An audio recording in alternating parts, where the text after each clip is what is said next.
সৃষ্টি যদি স্রষ্টাকে চিনতে চায়, মানুষ যদি আল্লাহ রাব্বুল আলামিনকে জানতে চায়, চিনতে চায়, তার পদ্ধতি হচ্ছে তার সৃষ্টিকে জানা। তার সৃষ্টির মাধ্যমেই তাকে চেনা যাবে। আল্লাহ পাক বলেন, আল্লাযীনা ইয়াযকুরুনাল্লাহা কিয়ামান ওয়া কুউদান ওয়া আলা জুনুবিহিম ওয়া ইয়াতাফাক্কারুনা ফী খালকিস সামাওয়াতি ওয়াল আরদ রব্বানা মা খালাকতা হাযা বাতিলা সুবহানাকা ফাকিনা আযাবান নার। আল্লাযীনা ইয়াযকুরুনাল্লাহা কিয়ামান ওয়া কুউদান ওয়া আলা জুনুবিহিম, যারা দাঁড়িয়ে, বসে, শুয়ে, এক কথায় সর্বাবস্থায় যারা আল্লাহ পাককে স্মরণ করে, তার আকাশ এবং জমিন সৃষ্টির ব্যাপারে চিন্তা ভাবনা করে, রাত এবং দিনের পরিবর্তনের চিন্তা করে, তার সৃষ্টি নৈপুণ্যতা নিয়ে যারা গবেষণা করে, তারাই হচ্ছে আল্লাহ পাকের খাঁটি বান্দা। একজন সত্যানুসন্ধানী। চোখের সামনে যখন নিখিল বিশ্বের অনুপরমাণু থেকে শুরু করে সূর্য, চন্দ্র, গ্রহ, নক্ষত্র, বিশাল আকাশ পর্যন্ত, গাছপালা, তরুলতা, সমুদ্র, মহাসমুদ্র, পশু পক্ষী ইত্যাদি যখন তার নজরে পড়ে, তখন একজন সত্যের অনুসারী ব্যক্তি, একজন সত্যের অনুসন্ধানী ব্যক্তি, তার মুখ থেকে বেসাক্তা স্বতঃস্ফূর্ত ভাবে নিজের অজান্তে মুখ থেকে যে শব্দটা বেরোয়, সে শব্দটা হচ্ছে আলহামদুলিল্লাহি রাব্বিল আলামিন। সমস্ত প্রশংসা হচ্ছে ওই আল্লাহ পাকের, যিনি এগুলিকে সৃষ্টি করেছেন। আর তিনি কোনো কিছু কি বেকার সৃষ্টি করেন নাই, খামোখা সৃষ্টি করেন নাই। প্রত্যেকটির পেছনে রয়েছে বিরাট বিরাট উদ্দেশ্য। এখানে মানুষের সবচাইতে বড় ভ্রান্তি, মানুষের সবচাইতে বড় ভুল, সেটা হলো এই, দুর্ভাগ্যজনক ভাবে সকল সৌন্দর্যের মহাশিল্পী আল্লাহ পাককে মানুষ ভুলে যায়। তারা প্রশংসা করে নদীর, প্রশংসা করে নারীর, নারীর অঙ্গ প্রত্যঙ্গ নিয়ে তারা কবিতা লেখে, নারীর সৌন্দর্য নিয়ে কবিতা লেখে, সাহিত্য রচনা করে, সূর্য নিয়ে, চন্দ্র নিয়ে, চাঁদের মায়াবী জ্যোৎস্না নিয়ে, এর সুন্দর সুষমা নিয়ে কবিতা লেখে, প্রজাপতির রং দিয়ে গান তৈরি করে, ফুলের সৌন্দর্য এবং তার সৌরভ দেখে মানুষ পাগল হয়ে যায়। এগুলির পিছনে গান, সাহিত্য ইত্যাদি কবিতা রচনা করে। কিন্তু এই সৌন্দর্য যিনি সৃষ্টি করেছেন, সে আল্লাহ পাককে বেমালুম ভুলে যায়। সেই জন্যে স্রষ্টার প্রশংসা করতে হবে। আল্লাহ পাক শিখাচ্ছেন, শুরুতেই শিখাচ্ছেন, আলহামদুলিল্লাহি রাব্বিল আলামিন। পড়েন সবাই, আলহামদুলিল্লাহি রাব্বিল আলামিন। আল্লাহ রাব্বুল আলামিন তোমাকে যদি কোনো বিপদ দেন, এই বিপদ থেকে তোমাকে কেউ মুক্ত করতে পারবে না, কেউ বাঁচায় দিতে পারবে না। আল্লাহ যদি তোমার জন্য বিপদ রেখে দিয়া থাকেন, এই বিপদ থেকে বাঁচাবার ক্ষমতা কারো নাই। আর আল্লাহ যদি তোমাকে কোনো কল্যাণ দিতে চান, তাহলে সেই কল্যাণ প্রতিহত করতে পারে, সে কল্যাণের পথে বাধা দিতে পারে। আকাশে জমিনে এমন কেউ নাই। সুবহানাল্লাহ পড়ে। কাজে শক্তি তো সবটাই আল্লাহ রাব্বুল আলামিনের, ক্ষমতা সবটা কার? আল্লাহ সুবহানাহু ওয়া তাআলা। কল্যাণও করেন তিনি, আর অকল্যাণ যদি করেন, সে অকল্যাণ থেকে বাঁচবার উপায় নাই। কল্যাণ যদি করতে চান, ঠেকাবারও কারো উপায়। মুমিন ব্যক্তির আত্মমর্যাদা এভাবে বেড়ে যায় ইমানের কারণে। ইমানের কারণে তার আত্মমর্যাদাটা এত বেড়ে যায় যে সে হক কথা বলতে গিয়া রিজেকের চিন্তা করে না, চাকরির চিন্তা করে না। হক কথাটা যদি বলি, আমি সরকারি চাকরি করি, হক কথা বললে পরে চাকরি থাকবে না। ইমামতি করি, হক কথা বললে পরে চাকরি থাকবে না। এই জাতীয় হীনমন্যতা তার মনের ভিতরে জায়গা পাবে না। যেহেতু কোরআন তার শিখাইছে, কিসের ভয়? রিস্কের চিন্তা করো। রিস্কের চিন্তা করার কোনো দরকার নাই। কোরআন তোমাকে বলে দিয়েছে, ঈমান এনেছো তুমি যার উপরে, ইন্নাল্লাহা হুয়ার রাজ্জাকু যুল কুওয়াতিল মাতিন। নিশ্চিতভাবে আল্লাহই হচ্ছেন মহান রিজেক দাতা, নিরঙ্কুশ ভাবে রিজেকের চাবিকাঠি তারই হাতে। তা আমার রিজেক যদি আল্লাহর হাতে হয়, এটা যদি বিশ্বাস করি, তাহলে মেম্বারের উপরে দাঁড়িয়ে হক কথাটা বলতে ভয় পাই কেন? চাকরি করি, হক কথাটা বলতে পারি না কেন?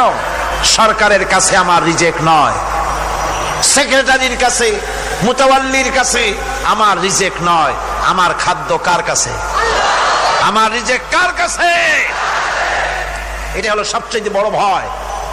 ইমানের দাবি করে ঠিক, ওয়াজ নসিহত করেও ঠিক, মানুষকে উপদেশ দেয়ও ঠিক, কিন্তু মনের মধ্যে ভয় একটু থেকেই যায়। যদি চাকরিটা যায়, তাহলে বিবি বাল বাচ্চা নিয়ে বাঁচবো কেমনে? এটা থাকে মনের ভিতরে এক চিন্তা। একজন টিচার তার ছাত্রদেরকে শিখাইছিলেন যে বিসমিল্লাহর এত ফজিলত, নদীর উপর থেকে বিসমিল্লাহ বলে হাঁটে গেলে তাও হাঁটে যাওয়া যায়, খেওয়ার নৌকা ছাড়াই পানির উপর হাঁটে যাওয়া যায়। একটা ছেলে, একটা ছাত্র এই কথাটা এমন বিশ্বাস করলো, নদীর পাড়ি দিয়ে, তার বাড়ি ছিল নদীর ওপার, প্রতিদিন খেওয়া পার হইয়া মাদ্রাসায় আসতো, বিশ্বাস সে করছে পুরাটাই, আর বিসমিল্লাহ বলে পাও দিয়ে হাঁটিয়া চলে গেল পার হয়ে। এটা কোনো কোরআন নয়, হাদিস নয়, শোনা কথা।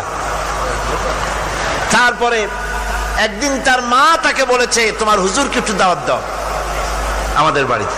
হুজুরের দাওয়াত দিছে, মিলাদের দাওয়াত শুনে হুজুর তো খুব খুশি। তারপরে ছাত্রের সঙ্গে রওনা হয়েছে। নদীর ঘাটে এসে দেখে যে নৌকা নাই। আরে বাবা, নৌকা নাই, পার হবো কেমনে? হুজুর কোন কি, নৌকার দরকারটা কি?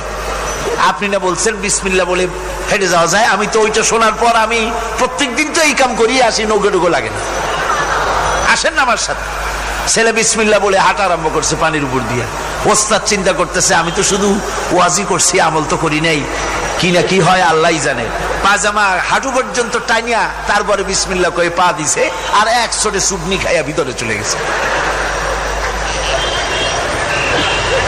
সুতরাং মুখ দিয়া বললে হবে না, বিশ্বাস করতে হবে, ইয়াকিন রাখতে হবে রিজকের মালিক আল্লাহ। হক কথা কাউকে ছেড়ে দেব না, এটা বলবোই, তাতে আমার চাকরি থাকুক আর চাকরি যাক।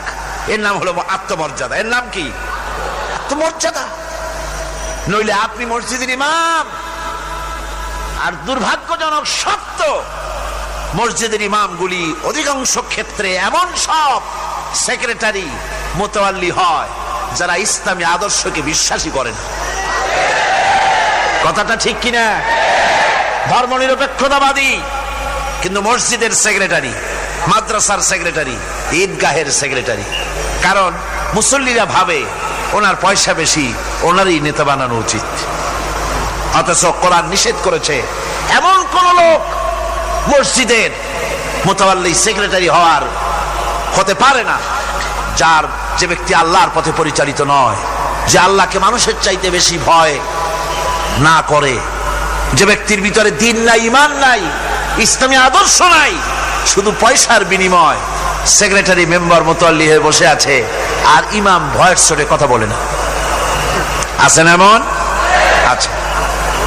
হক কথা, মাদ্রাসা, মসজিদ, ওয়াজ মাহফিল, চাকরির জায়গা, কোর্টে, কাছারিতে, আদালতে, সর্বত্র মোমেন ব্যক্তি বলতে পারবে তখন যখন ঈমান বিল্লাহ পোক্ত হবে।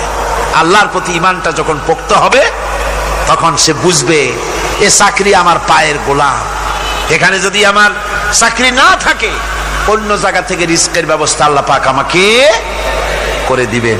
এটাই হচ্ছে ঈমান বিল্লাহর প্রথম উপকারিতা। পয়লা নম্বরের উপকারিতা, মানুষকে পার্সোনালিটি সৃষ্টি হয়ে যায়, তার মধ্যে শক্তি আসে, ঈমানি মজবুতি আসে, তার মধ্যে শখসিয়ত আসে, তার মধ্যে ব্যক্তিত্ব আসে, আত্মমর্যাদা আসে, আত্মসম্ভ্রম সৃষ্টি হয়।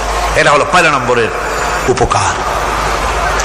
ঈমান আনার জন্য, আল্লাহর প্রতি মানুষ ঈমান আনলে পরে 2 নম্বরের যে উপকারটা হয় সেটা হলো মানুষের ভিতর থেকে অহংকার দূর হয়ে যায়। অহংকার থাকে না। যে ব্যক্তি ঈমান বিল্লাহ যার ভিতরে ঢুকে যায়, আল্লাহর ঈমান পরিপূর্ণ রূপে এসে যদি যায়, তাহলে তার ভিতরে অহংকার থাকে না। কেন থাকে না? অহংকার থাকে না এই জন্য, যেহেতু মুমিন ব্যক্তি জানে আল্লাহ রাব্বুল আলামিন জানে, আল্লাহ রাব্বুল আলামিনের সামনে বান্দা জানে, কথা বুঝতে পারে, কোরআন পড়ে জানে যে আমি আল্লাহর সামনে সম্পূর্ণ অসহায়। অসহায় যে যার কিচ্ছু নাই, সে কি অহংকার করতে পারে? অর্থ নাই, বিত্ত নাই, কিছু নাই, সে কি অহংকার করে? অহংকার কারা করে? অহংকার করে যাদের অর্থ আছে, বিত্ত আছে, শিক্ষা আছে, বিদ্যা আছে, স্বাস্থ্য আছে, জমি আছে, জমা আছে, বাড়ি আছে, কল আছে, কারখানা আছে, গাড়ি আছে, এরাই না অহংকার করে। কিন্তু ঈমান বিল্লাহ যখন আসি, তখন সে বুঝতে পারে আমার শক্তি কোনো শক্তি নয়।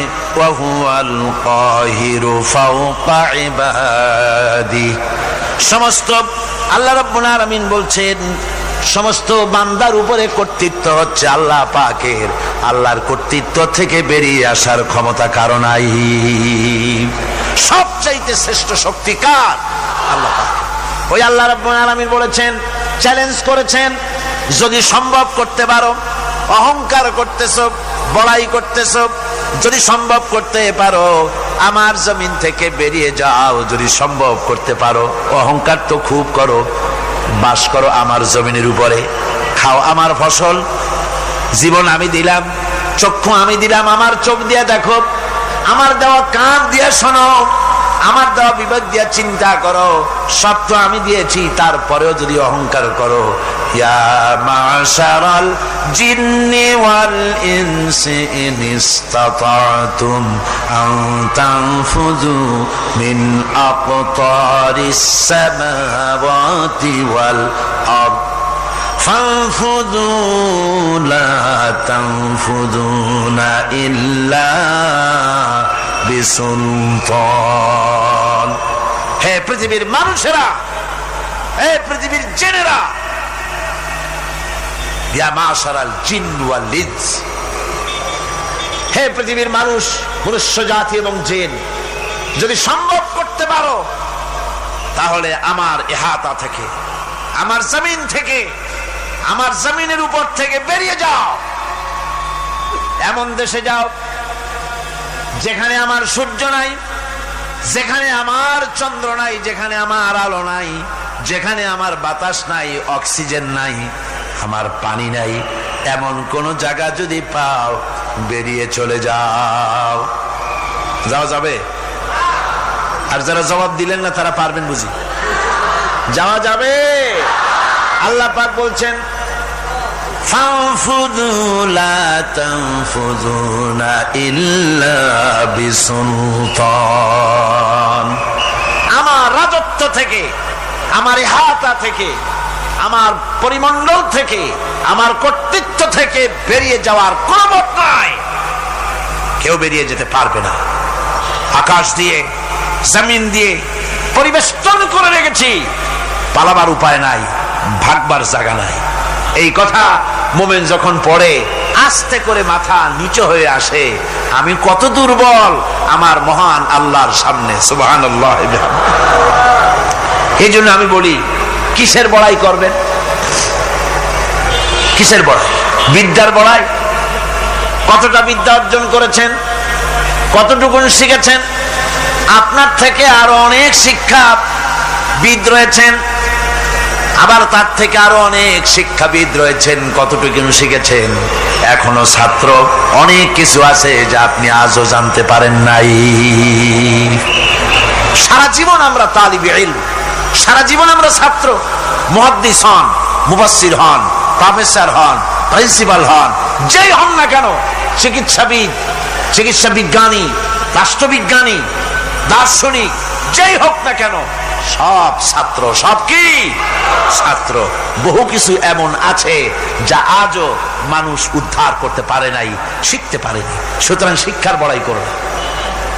এরপরে অর্থের বড়াই করবা। কয়টা টাকার মালিক হয়েছে তুমি? টাকার বড়াই করে মানুষ। জিজ্ঞেস করা হয়, মিয়া সাহেব রোজা রাখেন না কেন? কয় রোজা রাখবো, চাউলের অভাব আছে নাকি? না ধানের অভাব আছে, না টাকার অভাব আছে। নাউজুবিল্লাহ। কত টাকা হয়েছে? আল্লাহ রাব্বুল আলামিন যদি ইচ্ছা করেন এমন রোগ দিয়া দিতে পারেন, হার্টের ভিতরে ক্যান্সার দিয়ে দিতে পারেন, ব্রেনের ভিতরে টিউমার দিয়ে দিতে পারেন, রক্তের ভিতরে ক্যান্সার দিয়ে দিতে পারেন, হাড়ের ভিতরে ক্যান্সার ঢুকায় দিতে পারেন। এমন রোগ হয়ে যেতে পারে ডাক্তারের 14 গোষ্ঠী গুলে খেলেও রোগ ভালো হবে না। সারা জীবন যত টাকা কামাই করেছেন গোষ্ঠী বেচতেও ঔষধের পয়সা হবে না। পারবে কিনা আমার আল্লাহ? জোরে বলেন পারবেন কিনা? পারবেন, প্রচন্ড ক্ষমতা। কাজী বান্দা যখন এগুলি পড়ে মাথাটা নিচু হয়ে আসে যে ক্ষমতা তো তার, বড়াই করার কোনো উপায় নাই। আমরা কিতাবের মধ্যে পড়েছিলাম, সেই আল মুস্তাতরফ একটা কিতাব ছিল, আলেমে পড়ানো হতো। মৌলানা শামসুদ্দিন সাহেব পড়েছেন নিশ্চয়ই? জি, ওলামারা পড়েছে। সেই কিতাবে আলেম ক্লাসে পড়ানো হতো তখন আমাদেরকে একটা আরবি সাহিত্য। ওই আরবি সাহিত্যের ভিতরে পড়েছিলাম, সেখানে এক জমিদার বিবাহ করছে, তারপরে তার নবপরিণীতা স্ত্রীকে নিয়ে খেতে বসেছে। এমন সময় এক ভিক্ষুক এসেছে। জমিদার রাগ হয়ে দরজার কাছে দিয়ে বেচারাকে ধমক দিয়ে বের করে দিয়েছে, ভিক্ষা নেওয়ার আর তুমি সময় পাও না, আমি বিয়ে করেছি, নতুন বউ নিয়ে খাইতে বসছি, বেরো এখান থেকে। গলায় ধাক্কা দিয়া ফালাইয়া তারপরে তাড়াই দিছে। বাস কয়েক বছর পর এই জমিদারের জমিদারি গেল, টাকা গেল, পয়সা গেল, সব শেষ। বউ পুষবে এমন পয়সাও নাই, বউ তার থেকে বিচ্ছিন্ন হয়ে গেল, বউকে তালাক দিয়ে দিল। দীর্ঘদিন পর এই স্ত্রী বিবাহের একটা প্রস্তাব এলো আর এক জমিদারের সাথে, আর এক এলাকার নতুন এক জমিদার হয়েছে, তার সঙ্গে বিবাহের প্রস্তাব এলো। এরপরে সেই বিয়ে হয়ে যাওয়ার পর নতুন জমিদারের সাথে এই স্ত্রী বসে খানা খেতে বসেছে প্রথম দিন। এমন সময় দরজার কাছে এক ভিখারি এসে হাজির। নতুন জমিদার বলছে, বউ আমরা তো খেতে পারবো, আমাদের খাবারের প্লেটটা আজকে প্রথম তোমাকে নিয়ে খেতে বসেছি, এই খাবারের প্লেটটা ধরেই তুমি ভিখারিকে দিয়ে আসো। বউ খাবারের প্লেটটা ভিখারির হাতে দিতে গিয়ে সেন্সলেস হয়ে পড়ে গিয়েছে, বেহুশ হয়ে পড়ে গিয়েছে। নতুন জমিদার অনেকক্ষণ অপেক্ষা করলো, বউ ফেরে না কেন, যায় দেখে বেহুশ, মুসাফির সেখানে দাঁড়ানো। কিছুক্ষণ পর বউয়ের হুশ হলো, জিজ্ঞেস করলো, হয়েছে কি, তুমি এরকম পড়ে গেল কেন?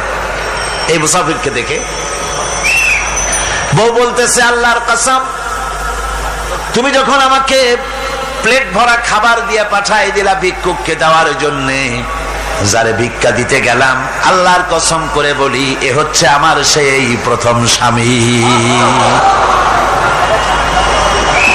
এবার ওই জমিদার বলতেছে, তুমি যেমন কসম করে বলতেছো এই হলো তোমার প্রথম স্বামী, আমিও আমার আল্লাহর নামে কসম করে বলি আমিও সেই ভিখারি যেদিন তোমরা খেতে বসেছিলে আর আমি ভিক্ষা নিতে গিয়েছিলাম, আমাকে দরজা থেকে তাড়ায় দিয়েছিলে। সুতরাং বড়াই করো না, অর্থে টাকার বড়াই করো না, অহংকার করো না, স্বাস্থ্যের বড়াই করো না, স্বাস্থ্য ভালো, অহংকার করো না। আল্লাহ যদি ইচ্ছে করেন এক রাত্রের মধ্যে মাত্র আধা ঘন্টা 15 মিনিটের ভিতরে কয়েকবার পাতলা দাস্ত দিয়া জনমের মতো শেষ করে দিতে পারেন, পারেন কিনা? সুতরাং মানুষ ঈমান বিল্লাহ, আল্লাহর প্রতি ঈমান মানুষকে এভাবে বিনয়ী করে দেয়। আলহামদুলিল্লাহ, অহংকার বলে কিচ্ছু থাকে না তার, সে আগে সালাম দেয়। ঈমান বিল্লাহ, যার মধ্যে ঈমান, আল্লাহর ঈমান ঢুকে যায়, তার আগে কেউ সালাম দিতে পারে না। রাসূলুল্লাহ বলেছেন, যে ব্যক্তি আগে সালাম দেয় সে অহংকার মুক্ত। জোরে বল সুবহানাল্লাহ। এখন তো সালাম শুধু পেতে চায়। দারোগা চিন্তা করে পুলিশেরা আমারে সালাম দেবে, আমি ওরে সালাম দিতে যাবো কেন? ও প্রত্যেকদিন আমারে দেয় স্যালুট, আমি দেবো ওরে সালাম, একটা কথা। এসপি মনে করে ইন্সপেক্টররা আমারে সালাম দিবে, আইজি মনে করে এসপিরা আমারে সালাম দিবে, প্রেসিডেন্ট মনে করে মন্ত্রীরা আমারে সালাম দিবে, হুজুররা মনে করে মুরিদরা আমারে আগে সালাম দিবে। না, এটা সুন্নাতের খেলাফ। রাসূলুল্লাহর আগে কেউ সালাম দিতে পারে নাই। জোরে কোন সুবহানাল্লাহ। আগে সালাম দাও।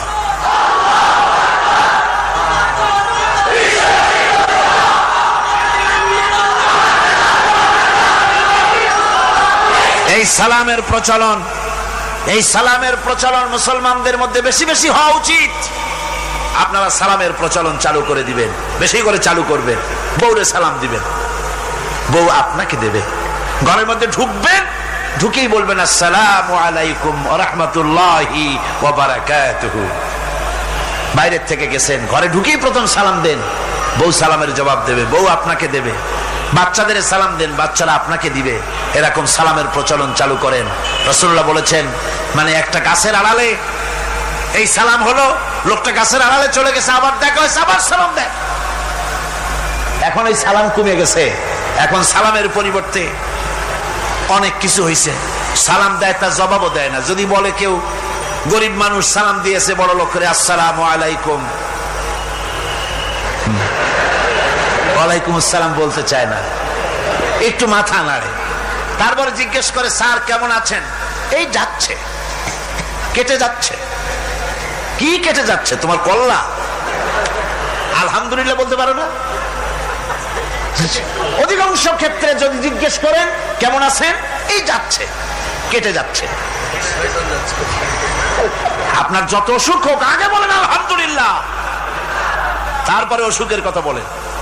আপনার যদি কোনো অসুবিধা থাকে আগে আলহামদুলিল্লাহ কন, তারপরে অসুখের কথা কন। হযরত সুফিয়ান সাউরি রাহমাতুল্লাহ আলাইহি আল্লাহর একজন জবরদস্ত ওলি ছিলেন। একবার তার সামনে এক মুরিদ এসেছে, মাথায় একটা বড় রুমাল খিসা বান্দা। জিজ্ঞেস করলেন, মিয়া তোমার এই মাথাটা এরকম বান্দা কেন? কয় যে হুজুর, মাথার যন্ত্রণায় অস্থির হয়ে গেছি, সেই জন্য মাথাটা বাঁধে রাখছি। এরকম ব্যথা কয়দিন হয়েছে? কয়দিন? আর সবসময় হয় না, বছরে 2-1 হইলেও পারে, না হইলেও পারে। বলে বছরে 2-1 মাথা ব্যথা হয়, সেই ব্যথাটা দড়ি দিয়া বান্ধে মানুষকে দেখাইলা যে আমার ব্যথা হয়েছে, অসুবিধাটা দেখালে। আর যতদিন ভালো ছিলে ওইটার প্রমাণ স্বরূপ মাথায় কি বান্ধে মানুষকে দেখাইছো। সুতরাং শুকরিয়া আদায় করো সব সময়। আলহামদুলিল্লাহ আলা কুল্লি হাল, সব অবস্থা আমি ভালো আছি, আমার থেকে আরো অনেক খারাপ আছে। সুতরাং সালামের প্রচলন তারাই করে বেশি যারা বিনয়ী হয়। অহংকার যাদের মধ্যে জায়গা পায় না। অহংকার পাবে কি করে? বান্দা কোরআন থেকে জেনেছে, ওয়াল্লাহুল গানিয়্যু ওয়া আনতুমুল ফুকারা। আল্লাহ রাব্বুল আলামিন বলেন, তোমরা হলে সবাই ফকির, তোমরা হলে সব মুকাবিক্কি, আর একমাত্র আল্লাহ রাব্বুল আলামিন বেনিয়াজ। আল্লাহই শুধু বেনিয়াজ, আর সব কি মুকাবিক্কি কার কাছে? আল্লাহর কাছে। এই জন্য বিনয়ী হতে হবে। যে জমিনটা বাস করি, জমিনটা কার? চিল্লায় কোন কার? লিল্লাহি মা ফিস সামাওয়াতি ওয়া মা ফিল আরদ। আকাশও তার, জমিনও তার। এই কথা যদি জানা থাকে, বিশ্বাস থাকে, তাহলে সেই ব্যক্তি অহংকার করতে পারে না, সে বিনয়ী হয়। ঈমান বিল্লাহ তাকে বিনয়ী বানায় দেয়। আর বিনয়ী মানুষ, নিরহংকার মানুষই আল্লাহর কাছে বেশি পছন্দ। এই ঈমান তার ভিতরে এই কথা জাগ্রত করে দেয়। আমি যদি একটা গাড়ির মালিক হয়ে থাকি, আমি যদি একটা বাড়ির মালিক হয়ে থাকি, আমি যদি স্ত্রী পুত্র সন্তান পেয়ে থাকি, আমি যদি মন্ত্রী হয়ে থাকি, আমি যদি কিছু পেয়ে থাকি, আমার হাতের কামাই দ্বারা পাই নাই। আল্লাহ শিখাই দিচ্ছেন, ওয়ামা বিকুম বিনিমাতিন ফামিনাল্লাহ। যত নেয়ামত তোমরা পেয়েছো সব আল্লাহ রাব্বুল আলামিন দিয়েছেন। জোরে বলেন সুবহানাল্লাহ। দাতাকে ভুলে যেও না, আল্লাহর কাছে বিনয়ী হও। সমস্ত নেয়ামত একমাত্র তিনি দিয়েছেন। ঈমান বিল্লাহর দ্বারা মানুষের এই গুণ সৃষ্টি হয়, এই উপকার হয় মানুষের, যে সে বিনয়ী হয়ে যায়। আল্লাহ পাক কোরআনে কারীমের মধ্যে আরো বলেন, ওয়ালা তামশি ফিল আরদি মারহান ইন্নাকা লান তাখরিকাল আরদা ওয়ালান তাবলুগাল জিবালা তুলা। ওয়ালা তামশি ফিল আরদি মারহান, আমার এই জমিনের উপরে অহংকার করে হেঁটো না। আল্লাহ পাক নিষেধ করেছেন, জমিনের উপরে অহংকার করে হেঁটো না। এই জমিনের উপরে অহংকার করে হাঁটতে গিয়া তুমি পদাঘাত করে আমার জমিনটারে ফাটাই দিতে পারবে না, আবার অহংকার করে লাভ দিয়া আমার পাহাড়টার উচ্চতাও ছাড়াই যেতে পারবে না। যখন তুমি পাহাড়ের উচ্চতা ছাড়াতে পারবে না, যখন জমিনটারে লাথি মেরে ফাটাই দিতে পারবে না, তখন আবার অহংকারটা কিসের? কিসের অহংকার? নিজের দিকে তাকাও, তোমারে আমি বানাইছি কি দিয়া? তোমার পেটের মধ্যে কি, তোমার শরীরের মধ্যে কি? মলমূত্র দিয়ে পেটটা ভরা, আর দুনিয়ায় এসেছো এক ফোঁটা নাপাক পানি দিয়ে। যে নাপাক পানি ফোঁটা শরীর থেকে বেরিয়ে গেলে পরে গোসল ওয়াজিব হয়ে যায়, ফরজ হয়ে যায়, এমন একটা নাপাক পানি যার জন্মের উৎস, তার তো অহংকার করার শোভা পায় না। অহংকার করবেন কেবলমাত্র কে? চিল্লায় বলেন কে? হাদিসে কুদসির ভিতরে এসেছে, আল্লাহ পাক বলেছেন অহংকার হচ্ছে আমার ইজার, অহংকার হচ্ছে আমার চাদর। যে ব্যক্তি অহংকার করে সেজন্য আমি আল্লাহর চাদর নিয়ে টানাটানি করে, জোরে কর নাউজুবিল্লাহ, চিল্লায় কর নাউজুবিল্লাহ।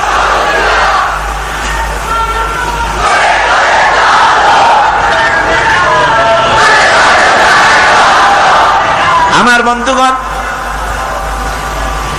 আল্লাহ রাব্বুল আলামিন কোরআনে কারীমের মধ্যে বলেছেন, আমার সঠিক বান্দা যারা, অহংকার তাদের মধ্যে থাকে না। ওয়াইবাদুর রাহমানিল্লাযীনা ইয়ামশুনা আলাল আরদি হাওনা। রহমানের বান্দা যারা, আমি আল্লাহ পাকের গোলাম যারা, তারা জমিনের উপরে খুব বিনয়ের সাথে চলে। তাদের চলাফেরা দেখলেই বোঝা যায় লোকটা বিনয়ী, আল্লাহর বান্দা। সুবহানাল্লাহ ওয়া বিহামদিহি। কি বলেন? মানুষের চলাফেরা, চাহনি, ওঠা বসা, কথাবার্তা দেখলেই বোঝা যায় না লোকটা কি চরিত্রের? বোঝা যায়। এক পদের মানুষ আছে, গম্ভীর হয়ে বসে থাকে, মনে হয় যেন নবজাদা নসরুল্লাহ খানের শালা। নামাজ নাই। কি হয়েছে? মাইক এমনি আজকে আমি নিজেও টের পাচ্ছি, আমি মাইকের আওয়াজ নিজেও পাচ্ছি না।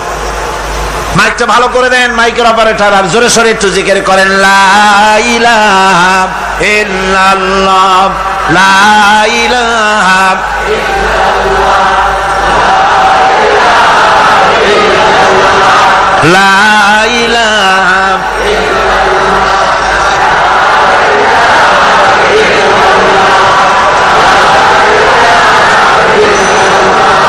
বসেন, বসুন। লা ইলাহা ইল্লাল্লাহ, লা ইলাহা, লা ইলাহা,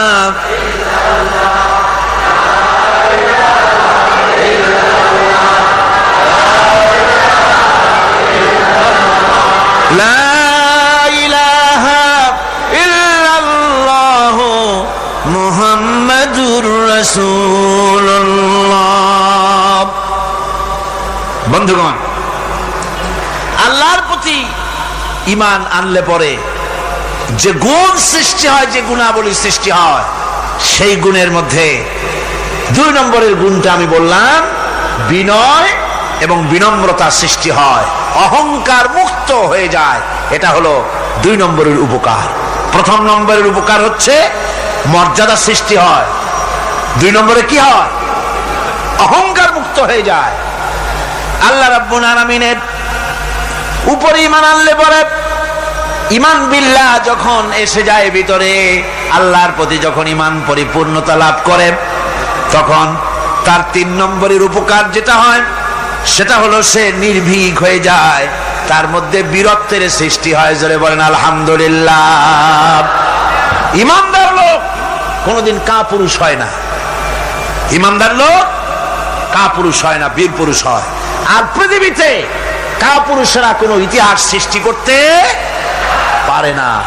বীর পুরুষ জীবনে মরে একবার, আর কাপুরুষ মরে জীবনে বারবার। পাতিশিয়ালের ডাক শুনে চিতয়ে পড়ে। ট্রাকের টায়ার পাংচার হয়েছে, আওয়াজ শুনে হার্ট ফেল করে। এই হলো যারা নাকি ইমানের দিক থেকে দুর্বল, তাদের এই অবস্থা। আর ইমানদার যারা, তারা বোমার আওয়াজ শুনে পালায় না, বরং আহত সিংহের মতো আওয়াজ যেদিকে হয়েছে সেদিকে ছোটে গিয়ে দেখে তার কোনো ভাই আহত হয়েছে কিনা। এটা হলো ঈমান বিল্লাহর তৃতীয় গুণ, তৃতীয় উপকার। আল্লাহর প্রতি ঈমান আনলে পরে মানুষ নির্ভীক হয়ে যায়। মানুষের সবচাইতে ভয়টা কি কন্ত বলতে পারেন? সবচাইতে বড় ভয় কিসের? মৌতের। অবশ্য কেউ কেউ বড় ভয় বউকেও মনে করে যে বউ হলো সবচাইতে বড় ভয়ের জিনিস। স্ত্রীকে অনেকে মৌতের চাইতেও ভয় মনে করে। একবার নাকি একজন দেশের বাদশা তিনি বলছিলেন মন্ত্রীকে যে আমার দেশের লোকেরা সবচাইতে কারে বেশি ভয় করে? মন্ত্রী বলছে দেশের লোকেরা সবচাইতে বউকে বেশি ভয় করে। বলি এটা একটা কথা হলো নাকি? প্রমাণ করতে যদি না পারো তাহলে তোমার চাকরি শেষ।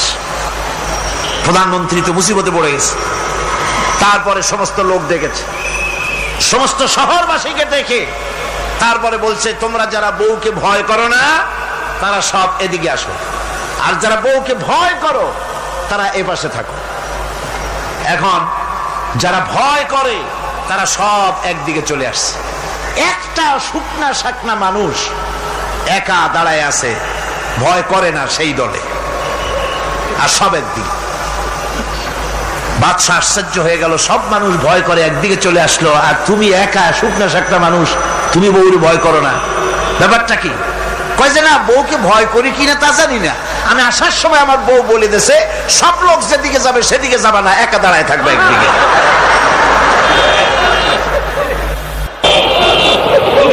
কাজেই মানুষেরা ভয় করার ব্যাপারে ভয়ের নানান রকমের দিক আছে, কিন্তু প্রকৃতপক্ষে এটা একটা উপমা দিলাম আমি মাত্র।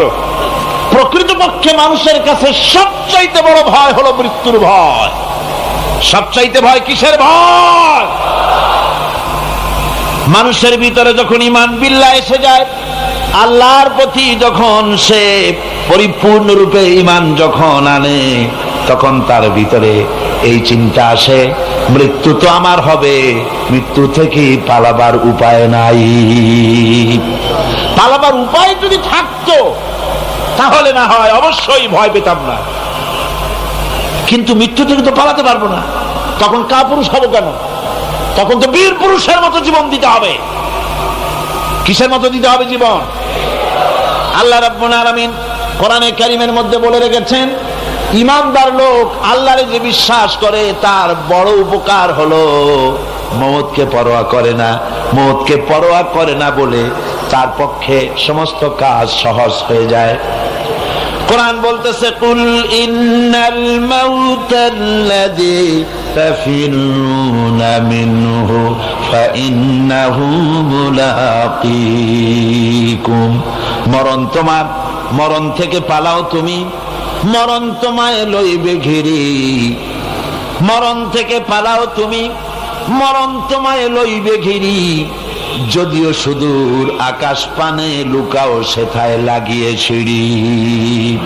হে মহারোগের চিকিৎসক নাই, নাই সে ঔষধ জগতে, খুঁজিয়া কাতর হইলে কি হবে, পারিবে না তারে ফিরাতে।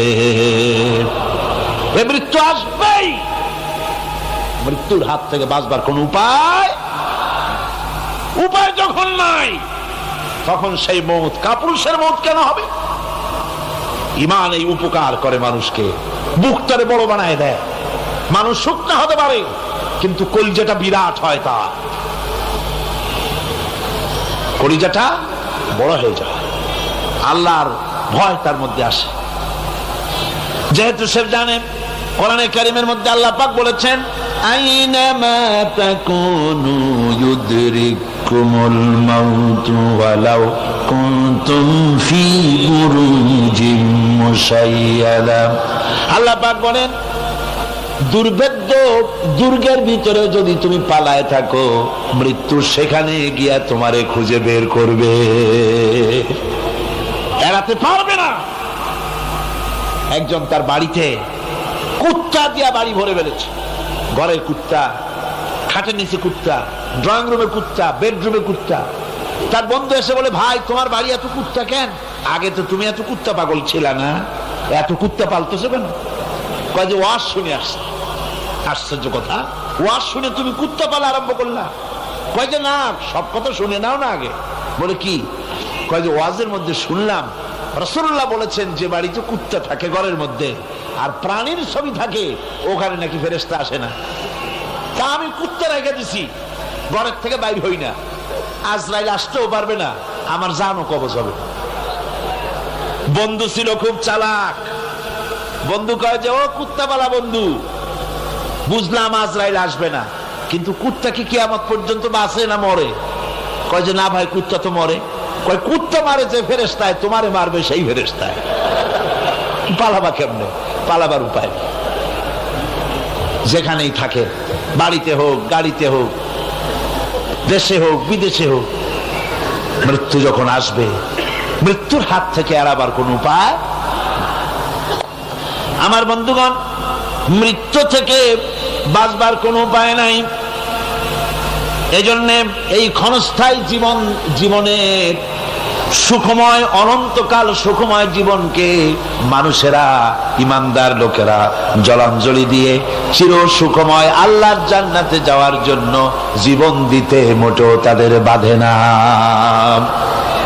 জীবন দিতে হবে আল্লাহর রাস্তায়। যখন মরবই, বাসা যখন যাবে না, বাসা কি যাবে? চিল্লা এখন যাবে। রাসূলুল্লাহ যখন বাঁচেন নাই,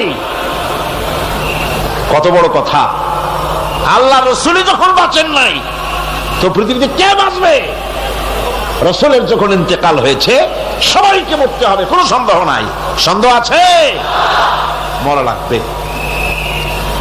সেই মওতটা ঈমান বিল্লাহ, আল্লাহর প্রতি ঈমান আনলে পরে ওই মওতের ভয় আর থাকে না। মনটা তখন নির্ভীক হয়ে যায়, সে বীর হয়ে যায়। তখন তার মন বলে, মরা যখন লাগবে, জীবনটা যিনি দিয়েছেন তার জন্য দিয়ে দেই না কেন? জীবন যিনি দিয়েছেন তার জন্য দিয়ে দেই। বদরের যুদ্ধ, রাসূল করিম সাল্লাল্লাহু আলাইহি ওয়াসাল্লাম লোক তৈরি করতেছেন, সৈন্য রিক্রুট করতেছেন। বদরের যুদ্ধ, আমার ভাইরা, চারটিখানি কথা নয়। বদরীদেরকে আল্লাহ মাফ করে দিয়েছেন। সুবহানাল্লাহ। বদরের যুদ্ধ বড় মারাত্মক যুদ্ধ। এ জিহাদ হবে, বাপ তরবারি ধরবে ছেলের বিরুদ্ধে। মক্কা থেকে ছেলে আসছে কাফের, ছেলে তরবারি ধরবে বাপের বিরুদ্ধে, মামু ধরবে ভাগ্নার বিরুদ্ধে, ভাই ধরবে ভাইয়ের বিরুদ্ধে। এটা কি আপনি সোজা মনে করেন? কোন সোজা মনে করেন? আমার বন্ধুগণ, বদরের যুদ্ধ শেষ হয়ে যাওয়ার পর হযরতে আবু বকর সিদ্দিক রাদিয়াল্লাহু তাআলা আনহুর সঙ্গে ছেলে আব্দুল্লাহর দেখা হয়ে গেল। ছেলে তখনও কাফের। ছেলে বলে, বাবাজি, আমার আব্বা আবু বকর বদরের প্রান্তরে, আমি আমার তরবারির সামনে আপনাকে কয়েকবার পেয়েছিলাম, কিন্তু আপনি আমার পিতা বলে আমি কিছুই করতে পারি নাই। হযরত আবু বকর বলেন, আব্দুল্লাহ রে শোনো, আল্লাহর কসম করে বলি, তুমি তো আমার তরবারির সামনে পেয়ে ছেড়ে দিয়েছো, কিন্তু আমি আমার বাবুদের কসম করে বলি, বদরের মাঠে একটি বারও যদি আবু বকরের চোখের সামনে তুমি পড়ে যেতে, আল্লাহর কসম আমার তরবারি তোমারে মাফ করে দিত না। তুমি কাফের, আমি মুসলমান। তোমার সাথে আমার সম্পর্ক পিতা পুত্রের স্নেহের সম্পর্ক হতে পারে তখন যখন আদর্শের প্রশ্ন মিল হবে, নইলে তুমি কাফের, আমি মুমিন। পিতা হিসাবে স্নেহ তোমার যেটা পাওয়া দরকার আমার কাছে, সেই স্নেহ থেকে তুমি বঞ্চিত থাকবে। এই যুদ্ধে সৈন্যদেরকে রিক্রুট করা সোজা ব্যাপার ছিল না। হুজুর সাল্লাল্লাহু আলাইহি ওয়াসাল্লাম সাহাবীদেরকে তৈরি করতেছেন জিহাদের জন্য। কিভাবে কথাটা পারবেন, হুজুর কথা গোছায় বলতেছেন। হযরত বর্ষিয়ান সাহাবী হযরত মিকদাদ রাদিয়াল্লাহু তাআলা আনহু হুজুরের অবস্থা বুঝতে পারতেছেন। হযরত মিকদাদ দাঁড়িয়ে গেলেন হুজুরকে সাহস দেওয়ার জন্য। হযরত মিকদাদ দাঁড়িয়ে গিয়ে বলছেন, ইমদি বিনা ইয়া রাসূলুল্লাহ হাইসুমা তাশা, আয় হাইসুমা আমারাকাল্লাহ। হে রাসূল, আপনি আমাদের নিয়ে চলুন যেদিকে আপনার খুশি, অর্থাৎ আল্লাহ আপনাকে আমাদেরকে নিয়ে যেদিকে যেতে বলেন সেদিকে নিয়ে যান। ইন্না লা নাকুলু লাকা কামা ক্বালা বনি ইসরাঈল লিমূসা আলাইহিস সালাম ইযহাব আনতা ওয়া রাব্বুকা ফাকাতিলা ইন্না হাহুনা কাঈদুন। আমরা মূসা আলাইহিস সালামের উম্মত না। সুবহানাল্লাহ। হুজুর কি খুশি হচ্ছেন এই বক্তৃতা শুনে, মিকদাদের বক্তৃতা শুনে হুজুর কি খুশি হচ্ছেন। হযরত মিকদাদ বলছেন, হুজুর আমরা মূসা আলাইহিস সালামের উম্মত না। মূসা আলাইহিস সালামের উম্মতেরা বলেছিলেন, হে মূসা তুমি আর আল্লাহ আর জিবরাইল এই তিনজনই গিয়ে ফেরাউনের মোকাবেলা করো, আমরা পারবো না। আমরা এই কথা বলবো না। বল ইযহাব আনতা ওয়া রাব্বুকা ফাকাতিলা ইন্না মাআকুমা মুকাতিলুন। হে রাসূল, বরং আমরা বলি আপনি চলুন আমাদেরকে নিয়ে, আপনার রব আপনাকে যেদিকে যেতে বলে আমাদেরকে নিয়ে চলুন, আমরা আপনার সাথে থেকে কাফেরদের বিরুদ্ধে লড়াই করব, তরবারি চালাবো ততক্ষণ পর্যন্ত মা দামাত আইনুম মিন্না তাতাররাফ, যতক্ষণ পর্যন্ত থামো, যতক্ষণ পর্যন্ত চোখের একটা পাতাও নড়ে, যতক্ষণ পর্যন্ত চোখের একটা পলক পড়ে ততক্ষণ পর্যন্ত যুদ্ধ চালাতে থাকবো। অর্থাৎ নাক দেয়া নিঃশ্বাস যতক্ষণ আসে আর যায় আপনার সপক্ষে তরবারিগুলি ঝলসে উঠবে। চলেন আমাদেরকে নিয়ে যেদিকে আপনি যেতে চান। রাসূলুল্লাহ কি যে খুশি হলেন, সুবহানাল্লাহ। আল্লাহর নবী দারুণ খুশি হয়ে গেলেন। নবীজি বললেন, ও সাহাবীরা, তোমাদের মন মানসিকতা যখন এই রকম, তাহলে উমুবিনা ইলা জান্নাতিন জান্নাতুন আরদুহা কাস সামাওয়াতি ওয়াল আরদ। কুমুবিনা ইলা জান্নাতিন, ওঠো চলো আমার সাথে সেই বেহেশতের দিকে, যেই বেহেশতটা ওই বিশাল আকাশের চাইতে, এই জমিনের চাইতে অনেক অনেক বড়। সেই বেহেশতে যাওয়ার জন্য চলো আমার সাথে, ওঠো দাঁড়াও। ফাকামা উমাইর বিন হামাম ওয়া কানা ইয়াকুলু তামার। হযরত উমাইর ছিলেন এক যুবক। দেখেন না এই যে যুবকরা দাঁড়ায় আছে অনেক, এইরকম একজন যুবক দাঁড়িয়ে খরমা খাচ্ছিলেন।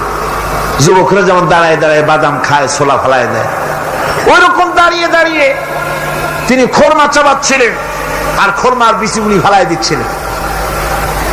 তিনি বললেন, অকালা বাখবাখ। উমাইর বলছেন, বাখবাখ হলো আঞ্চলিক শব্দ, এর অর্থ হচ্ছে আয়ে মা আযমাহু ওয়া মা আহসানাহু। হে রাসূল, কি সুন্দর কথা আপনি বললেন, কি বড় কথা আপনি বললেন। আপনার সঙ্গে জিহাদে গেলে, শহীদ হলে এমন জান্নাত পাবো যে জান্নাতটা হবে ওই আকাশের চাইতে অনেক বড়। ওয়াল্লাহি, আল্লাহর কসম, হাত্তা কুলাহুন্না ইন্নাহা লাহায়াতান তাবিলা। আমি যদি এই সমস্ত খরমাগুলি খেতে যাই, তাহলে আমার হাতে যতগুলি খরমা আছে এই সবগুলি খরমা যদি খেতে যাই তাহলে তো বেহেশতে যেতে দেরি হয়ে যাবে। রামাবিহিন্না, হাতের সবগুলি খরমা নিক্ষেপ করে ফেলে দিয়ে জিহাদের ময়দানে ঝাঁপায় পড়বে। আমার বন্ধুগণ, জিহাদের ময়দানে ঝাঁপায় পড়ে হযরতে ওমর লড়তে লড়তে নিজে ওমর হযরতে ওমরের শাহাদাত বরণ করলেন, তিনি শহীদ হয়ে গেলেন। জিহাদের শেষে যখন শুহাদায়ে বদর, যখন জানাজা হবে, একজন সাহাবী দেখিয়ে দিলেন, হুজুর এই হলো সেই ওমর যিনি জান্নাতের খোঁজ খবর শুনে হাতের খরমাগুলি খাওয়ার সময় পায় নাই। খরমাগুলি সব খাইতে গেলে জান্নাতে যেতে দেরি হয়ে যাবে, এই জন্য খরমা ফেলে দিয়ে জিহাদে অংশগ্রহণ করেছিল। এই হলো সেই ওমরের লাশ। আল্লাহর নবী হযরত ওমরের দিকে আঙ্গুল দিয়া বললেন, ওমর, যেই জান্নাতের জন্য খরমা খাওয়ার তর তোমার সয় নাই, তাড়াতাড়ি করে এসে শহীদ হয়েছো, আমি নবী সাক্ষী দিচ্ছি, ইন্নাকা মিন আহলিহা, আমি সাক্ষ্য দিচ্ছি অবশ্যই তুমি আল্লাহর জান্নাতি, অবশ্যই তুমি বেহেশতে যাবে। সুবহানাল্লাহ, তুমি বেহেশতের অধিবাসী। সুতরাং আল্লাহর রাস্তায় যারা জীবন দেয় ঈমান বিল্লাহর কারণে, তার ভিতরে ঈমান মজবুত হয়ে যায়, মৃত্যুকে পরোয়া করে না। মৃত্যু হয় তার পায়ের বৃত্ত, মৃত্যু আমার গোলাম, মরা আমার লাগবেই। জীবনটা যিনি দিয়েছিলেন, জীবনটা তাকে দিতে, তার রাস্তায় দিতে আপত্তি আছে? চিল্লা এখন আপত্তি আছে? আমার বন্ধুগণ, আল্লাহর রাস্তায় যারা এভাবে জীবন দেয়, ওদের সম্পর্কে রব্বুল আলামিন বলেন, ওয়ালা তাহসাবান্নাল্লাযীনা কুতিলু ফী সাবিলিল্লাহি আমওয়াতান বাল আহইয়াউন ইনদা রাব্বিহিম ইউরযাকুন। যারা নাকি আমার রাস্তায় জীবন দিল, আমার রাস্তায় যারা জীবন দিয়েছে, নিহত হয়েছে, তাদেরকে তারা মৃত্যু হয় নাই, বরং তারা জীবন লাভ করেছে। এই মরণের বিনিময় আর এক জীবন তারা লাভ করেছে, যেই জীবনে তারা আল্লাহর কাছে চলে গেছে এবং রব্বুল আলামিনের কাছ থেকে তারা রিজেক প্রাপ্ত হয়। আল্লাহর কাছে তারা রিজেক পায়। আর এই মৌত হচ্ছে শ্রেষ্ঠ মৌত, শাহাদাতের মৌত। কিসের মৌত? শাহাদাতের মৌত। আমার বন্ধুগণ, জীবনের পরোয়া মুমিনের সবচেয়ে বড় উপকার আল্লাহর পর ঈমান আনার। জীবনের পরোয়া সে করে না, কারণ রাসূলুল্লাহ বলেছেন শাহাদাতের মওতের যন্ত্রণা, শরীরে যদি কেউ চিমটি কাটে, খামসি কাটে, একটা চিমটি দিলে যতটুকু ব্যথা লাগে, মৃত্যুর শাহাদাতের এই মৃত্যুর যন্ত্রণা এর থেকে বেশি কিছু না। কিতাবের ভিতরে এসেছে, ফেরাউনের স্ত্রী আসিয়া যখন ফেরাউনকে মানে নাই, শেষ পর্যন্ত ফেরাউন অর্ডার দিয়া দিল, আসিয়ারে মারো। মারার জন্য তক্তার ভিতরে হাজার হাজার প্যারাক মারো। তক্তায় প্যারাক মারা হলো, তক্তা তারে উল্টায় দিল, প্যারাক গুলো খাড়া হয়ে গেল। প্যারাক বোঝেন কিনা? প্যারাক বোঝেন? প্যারাক গুলো খাড়া হয়ে গেল। ফেরাউন বললো, এর উপরে আসিয়াকে ফুট করে শোয়াই দাও, এরপরে চতুর্দিক থেকে পিটাইতে থাকো, যতক্ষণ পর্যন্ত আমার উপরে ঈমান না আনে মারতেই থাকো। প্যারাকের উপরে নারী দেহ আসিয়াকে শোয়াই দেওয়া হলো, আর চতুর্দিক দিয়ে আঘাত করা হচ্ছে। লোহাগুলি শরীরের ভিতরে ঢুকে যাচ্ছে, শত শত লোহা শরীরের ভিতরে ঢুকে যাচ্ছে। এমত অবস্থায় আল্লাহ রাব্বুল আলামিন ডেকে বলেন, ফেরেশতারে, আমার ফেরেশতারা, আমার আসমানের সব দরজাগুলি খুলে দাও। আমার আসিয়া মৃত্যুর আগে, প্রাণ বেরিয়ে যাওয়ার আগে আমার জান্নাতটা দেখে যেন প্রাণটা বেরিয়ে যায়। আল্লাহর এই রাস্তায় মানুষ জীবন দিতে কুণ্ঠাবোধ করে না। যদি ঈমান বিল্লাহ, আল্লাহর প্রতি ঈমান মজবুত হয়ে যায়, তার জীবনের মোটেও পরোয়া হয় না। জীবন দিয়েছেন আল্লাহ, এই জীবন দিব, কাকে ফিরায় দেব? আল্লাহ। এই জন্য আল্লাহ পাক বলেছেন, ইন্নাল্লাহা ইশতারা মিনাল মুমিনিনা আনফুসাহুম ওয়া আমওয়ালাহুম বিআন্না লাহুমুল জান্নাহ। আমি আমার মুমিনের জান এবং মাল সবটা খরিদ করে নিয়েছি, বিনিময়ে মুমিনকে আমার বেহেশত দিয়ে দিয়েছি। তোমার জানটাও আমার, মালটাও আল্লাহ। সুতরাং জান মাল তো আমার, আমার রাস্তায় জান দাও, মাল দাও। মুমিনের এই শক্তি বাড়ে, মুমিনের ভিতরে এই ঈমান সৃষ্টি হয়। আল্লাহর প্রতি ঈমানের কারণে নির্ভীক সে বীর হয়ে যায়। তার ধারণা এটা হয়, ঈমানের ব্যাপারে মজবুত হয়, যে পৃথিবীর সমস্ত শক্তি একত্রিত হয়ে যদি আমাকে চেষ্টা করে, আমার এক গাছা পশম বাঁকা করতে পারবে না, যদি না আল্লাহর হুকুম না থাকে। সুবহানাল্লাহ। কোরআনে কারিমে রব্বুল আলামিন বলেন, ওয়া মা হুম বিদারিনা বিহি মিন আহাদিন ইল্লা বিইজনিল্লাহ। আল্লাহ রাব্বুল আলামিনের সুস্পষ্ট কথা হলো এই যে, আল্লাহর বিনা অনুমতিতে কেউ তোমার কোনো ক্ষতি করতে পারবে না। জোরে কোন সুবহানাল্লাহ। কেউ ক্ষতি করতে পারবে না। আবার অনেকে বলে অমুকের অকাল মৃত্যু হয়েছে, বলে না? বলে কিনা অকাল মৃত্যু হয়েছে? এটা বাজে কথা। কিসের অকাল মৃত্যু? কালেই মরছে, হায়াত ওখানেই শেষ। হায়াত থাকতে 1 সেকেন্ড আগে 1 সেকেন্ড পরে মৃত্যু হবে না। যখন নির্ধারিত সময় আসবে সেই সময় মরবে, এর আগে বা পরে মৃত্যু হবে। মৃত্যু নির্ধারিত সময়ের আগে মরবে না মানুষ। বাহানায় হোক ওসিলায় হোক মরণ যেখানে আছে সেখানে যাওয়াই লাগবে। এই জন্যে কবি বলছেন, দো চিজ আজ দো চিজ কাসাদ জোরে জোর একে আবেদানা দিগার খাকে গোর। দুটি জিনিস মানুষকে টানে, একটা হলো খাদ্য আর একটা হলো মৃত্যু। খাবার যেখানে আছে সেখানে যেতেই হবে, আর মৃত্যু যেখানে আছে সেখানেও যেতে হবে। সময় আসতে পরে মানুষকে মোটেই সময় দেওয়া হবে না। সময় যখন আসবে সময় মতো তাকে বিদায় নিতে হবে। সুতরাং ঈমান, আল্লাহর প্রতি ঈমান আনলে পরে মানুষের ভিতরে নির্ভীকতার সৃষ্টি হয়। সে কাউকে পরোয়া করে না আল্লাহ ছাড়া। চিল্লায় কন সুবহানাল্লাহ, আরো জোরে বলেন সুবহানাল্লাহ। সাহস, বুক ভরা সাহস তার মধ্যে আসবে। পৃথিবীতে ইউনূস আলাইহিস সালাম যে বিপদে পড়ছিলেন, এর চাইতে বড় বিপদ পৃথিবীতে কিছু হতে পারে? আপনাদের চিন্তা বুঝি পারে? এই দিকের লোকেরা কথাই কয় না মোটে। কি বলেন পারে?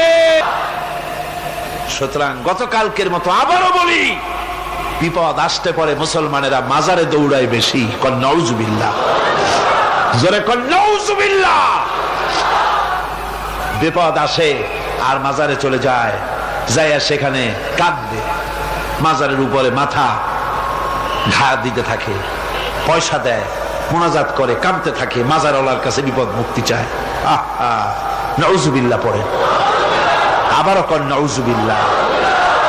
বিশ্বাস করুন আমার ভাইরা, বিশ্বাস করুন, আল্লাহর কোরআন আমার হাতে। মাজারওয়ালার কাছে কানলে পরে ওই মাজারে যিনি শুয়ে আছেন, আল্লাহর কসম তার কোনো ক্ষমতা নাই আপনাকে বিপদ থেকে বাঁচাতে পারে। আছে ক্ষমতা? জোরে বলেন আছে? বিপদ থেকে বাঁচাবে কে? কে বাঁচাবে? সমস্ত প্রশংসা, যাবতীয় প্রশংসা সে আল্লাহ পাকের, যিনি তামাম জাহানের পালনেওয়ালা রব। ইনশাআল্লাহ বাকি কথা আগামীকাল বলবো ইনশাআল্লাহ। সকালে বলেন ইনশাআল্লাহ। মুনাজাতের জন্য দাঁড়ানো ভাইরা সব বসেন, যত লোক দাঁড়িয়ে আছেন সবাই বসেন। প্রথম দিনের মুনাজাত আল্লাহ পাকের দরবারে, সব বসেন, মহব্বতের সাথে বসেন আর একটু জিকির করেন লা ইলাহা ইল্লাল্লাহ। আল্লাহুম্মা আমিন। রব্বানা যালামনা أنفسنا وإن لم تغفر لنا وترحمنا لنكونن من الخاسرين ربنا لا تزغ قلوبنا بعد إذ هديتنا وهب لنا من لدنك رحمة إنك أنت الوهاب হায় আল্লাহ তাআলা, এই বিশাল জনসমুদ্র নিয়ে তোমার দরবারে হাত তুলেছি। কোরআনে কারীমের তাফসীরের মাহফিল আজকের এই প্রথম দিবসে তোমার কোরআন থেকে যে আলোচনা আমরা করেছি, এতে তুমি দয়া করে যে সওয়াব দিয়েছো, মেহেরবানি করে সওয়াবটুকুন রাসূল করিম সাল্লাল্লাহু আলাইহি ওয়াসাল্লামের রূহ মুবারকে পৌঁছায় দাও। तमाम পৃথিবীর মাটির নিচে যত মুমিন মুমিনাত শুয়ে আছে তাদের আরওয়ার পরে সওয়াব পৌঁছায় দাও। আয় আল্লাহ তাআলা, এই বিশাল মাহফিলের আয়োজন যারা করেছেন, আল্লাহ পাক তুমি তাদেরকে কোরআনের খাদেম বানায়া। হযরতে খাদিজা রাদিয়াল্লাহু তাআলা আনহা আর নবীজির ভিতরে কেমন মহব্বত ছিল, কেমন আকর্ষণ ছিল। তিনি যখন হযরত খাদিজাকে বললেন, খাদিজা, আল্লাহ আমাকে নবী বানিয়েছেন, আমার উপর ঈমান আনো, এক আল্লাহর উপরে ঈমান আনো। হযরতে খাদিজা এক মুহূর্ত, একটি চোখের পলকও তিনি দেরি করেন নাই। যখনই নবীজি তাকে ঈমান আনতে বলেছেন, হযরত খাদিজা পড়েছেন লা ইলাহা ইল্লাল্লাহু মুহাম্মাদুর রাসূলুল্লাহ। নবী করিম সাল্লাল্লাহু আলাইহি ওয়াসাল্লাম বলেছেন, আকাশের নিচে জমিনের উপরে খাদিজার মতো উত্তম মহিলা পৃথিবীতে আর নাই। কি সম্মান আল্লাহ পাক তাকে দিয়েছেন। আল্লাহ পাক নিজে হযরতে খাদিজাকে সালাম জানিয়েছেন। সুবহানাল্লাহ বলবেন। হেরা পাহাড়ে হযরতে জিবরাইল আলাইহিস সালাম নবীজির সঙ্গে কথা বলছেন, ওহী নিয়ে এসেছেন। কিছুক্ষণ পরে হযরতে জিবরাইল বলেন, ইয়া রাসূলুল্লাহ, আমি দেখতে পাচ্ছি খাদিজা আপনার জন্য খানা নিয়ে আসতেছেন। খাদিজা যখন আপনার কাছে পৌঁছে যাবে, আপনি খাদিজাকে বলবেন, আল্লাহ রাব্বুল আলামিন আজ আমি আসার সময় আমার মাধ্যমে খাদিজাকে সালাম জানিয়েছেন। হযরতে খাদিজা যখন নবীজির কাছে পৌঁছে গেছেন, আল্লাহর নবী বলেন, খাদিজা, তোমার জন্য আজকে একটি সুসংবাদ আছে। তিনি বললেন, আমার জন্য কি খবর, কি সুসংবাদ? হযরতে রাসূল বলছেন, খাদিজা শোনো, এইমাত্র জিবরাইল আমার কাছে চলে গেলেন, আর জিবরাইল বলে গেলেন আল্লাহ রাব্বুল আলামিন তোমাকে সালাম জানিয়েছেন। হযরত খাদিজা ঢুকরে কেঁদে উঠলেন। তিনি বললেন, ইয়া রাসূলুল্লাহ, আমার মানব জন্ম সার্থক হয়ে গেছে, আল্লাহ আমারে সালাম জানাইছেন, এর চাইতে সৌভাগ্য আমার জীবনে আর কিছুই নাই। তবে নবীজি, আল্লাহর সালামের জবাব কেমনে দিতে হয় আমি জানি না, আপনি দয়া করে আমার পক্ষ থেকে আল্লাহর সালাম যেমনে দিলে আল্লাহ খুশি হয় তেমনি আপনি দিয়া দিবেন। কি মহব্বত স্বামী আর স্ত্রীর ভিতরে ছিল। হযরতে খাদিজা হযরতে রাসূল করিম সাল্লাল্লাহু আলাইহি ওয়াসাল্লাম, নবী করিম সাল্লাল্লাহু আলাইহি ওয়াসাল্লামের ঘরে হযরত খাদিজা যতদিন ছিলেন আরেকটি বিবাহ তিনি করেন নাই। হযরত আয়েশা বলছেন, নবীজি আমার কাছে ঘুমানো ছিলেন, গভীর রাত্রে আমার ঘুম ভেঙে গেল। আমি চিন্তা করলাম নবীজি কোথায় গেলে, মনে করলাম অন্য কোন স্ত্রীর ঘরে গেছে নাকি। আমি খুঁজতে লাগলাম, কোনো ঘরে পাওয়া গেল না। খুঁজতে খুঁজতে অবশেষে আমি নবীজিকে পেলাম রিয়াদুল জান্নাতের ভেতরে, মসজিদে নববীর জান্নাতের টুকরার ভেতরে বসে নবীজি মোনাজাত করতেছেন। আমিও পিছনে আল্লাহর দরবারে হাত তুললাম। নবীজি বলতেছিলেন, রব্বুল আলামিন কঠিন ওই হাসরের ময়দানে মা তার সন্তান ভুলে যাবে, তার সন্তান ভুলে যাবে, স্বামী তার স্ত্রীকে হারায় ফেলবে, স্ত্রী তার স্বামীকে চিনবে না। ওই কঠিন হাসরের ময়দানে তাআলা আমি যেন আমার খাদিজারে হারায় না যাই।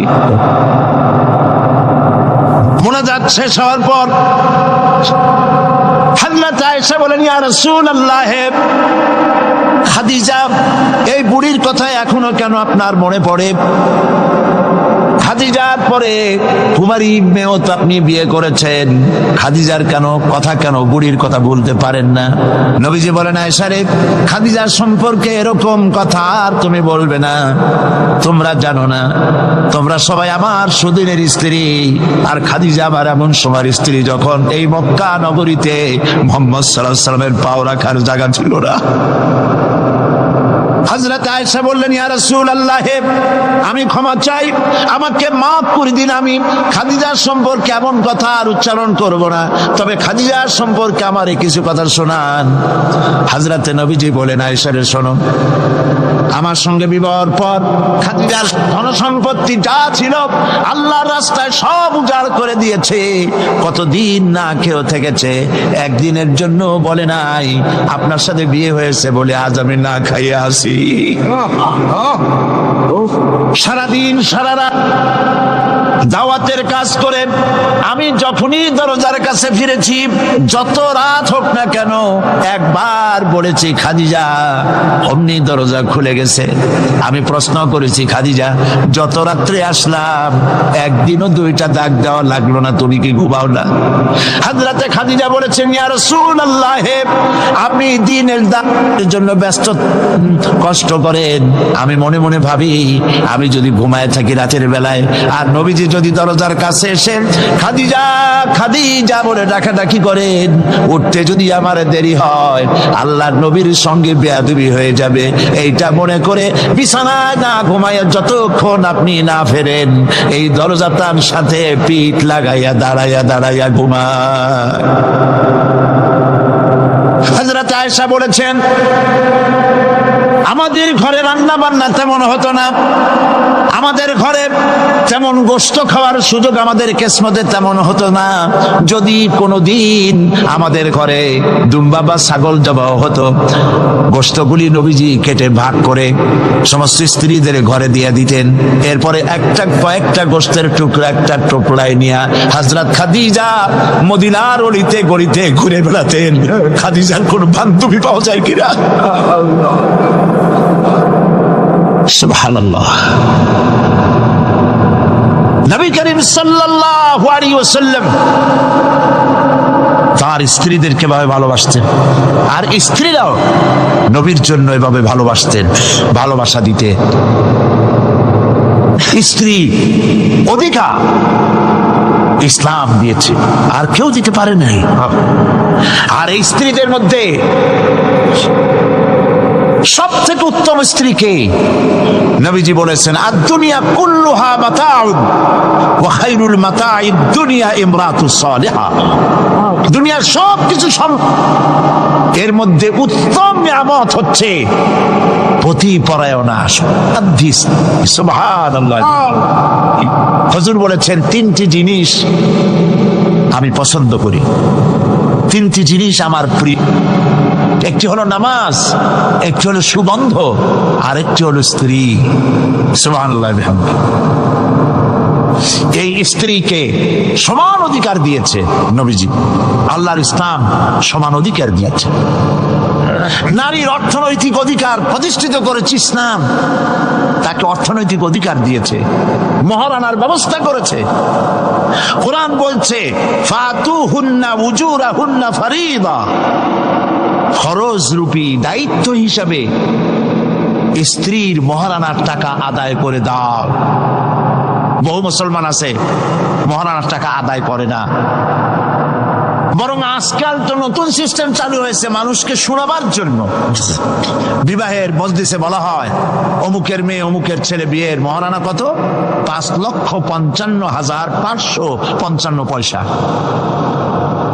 সামনে একটা টাকা বা পয়সা জিরো থাকতে পারবেন, একটা নিয়ম নীতি করে নিচ্ছে। এই টাকাগুলি মহারানার টাকা সঠিকভাবে আদায় করা হয় না অনেক ক্ষেত্রে, একথা ঠিক কি?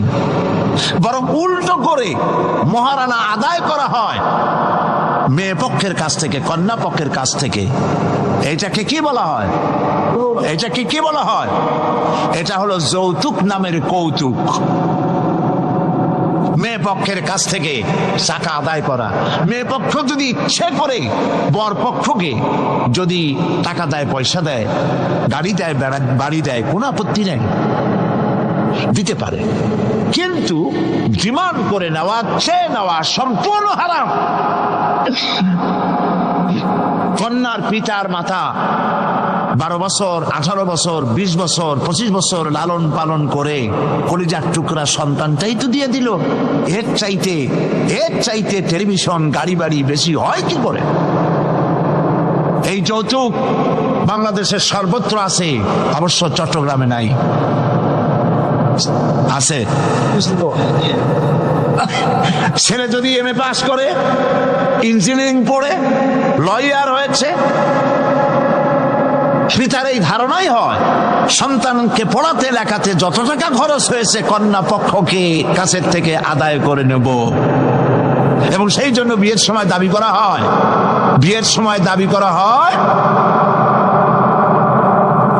50 লক্ষ টাকা দিতে হবে, গুলশানে 3টা বাড়ি দিতে হবে, মঙ্গল গ্রহে অফিস বানায় দিতে হবে।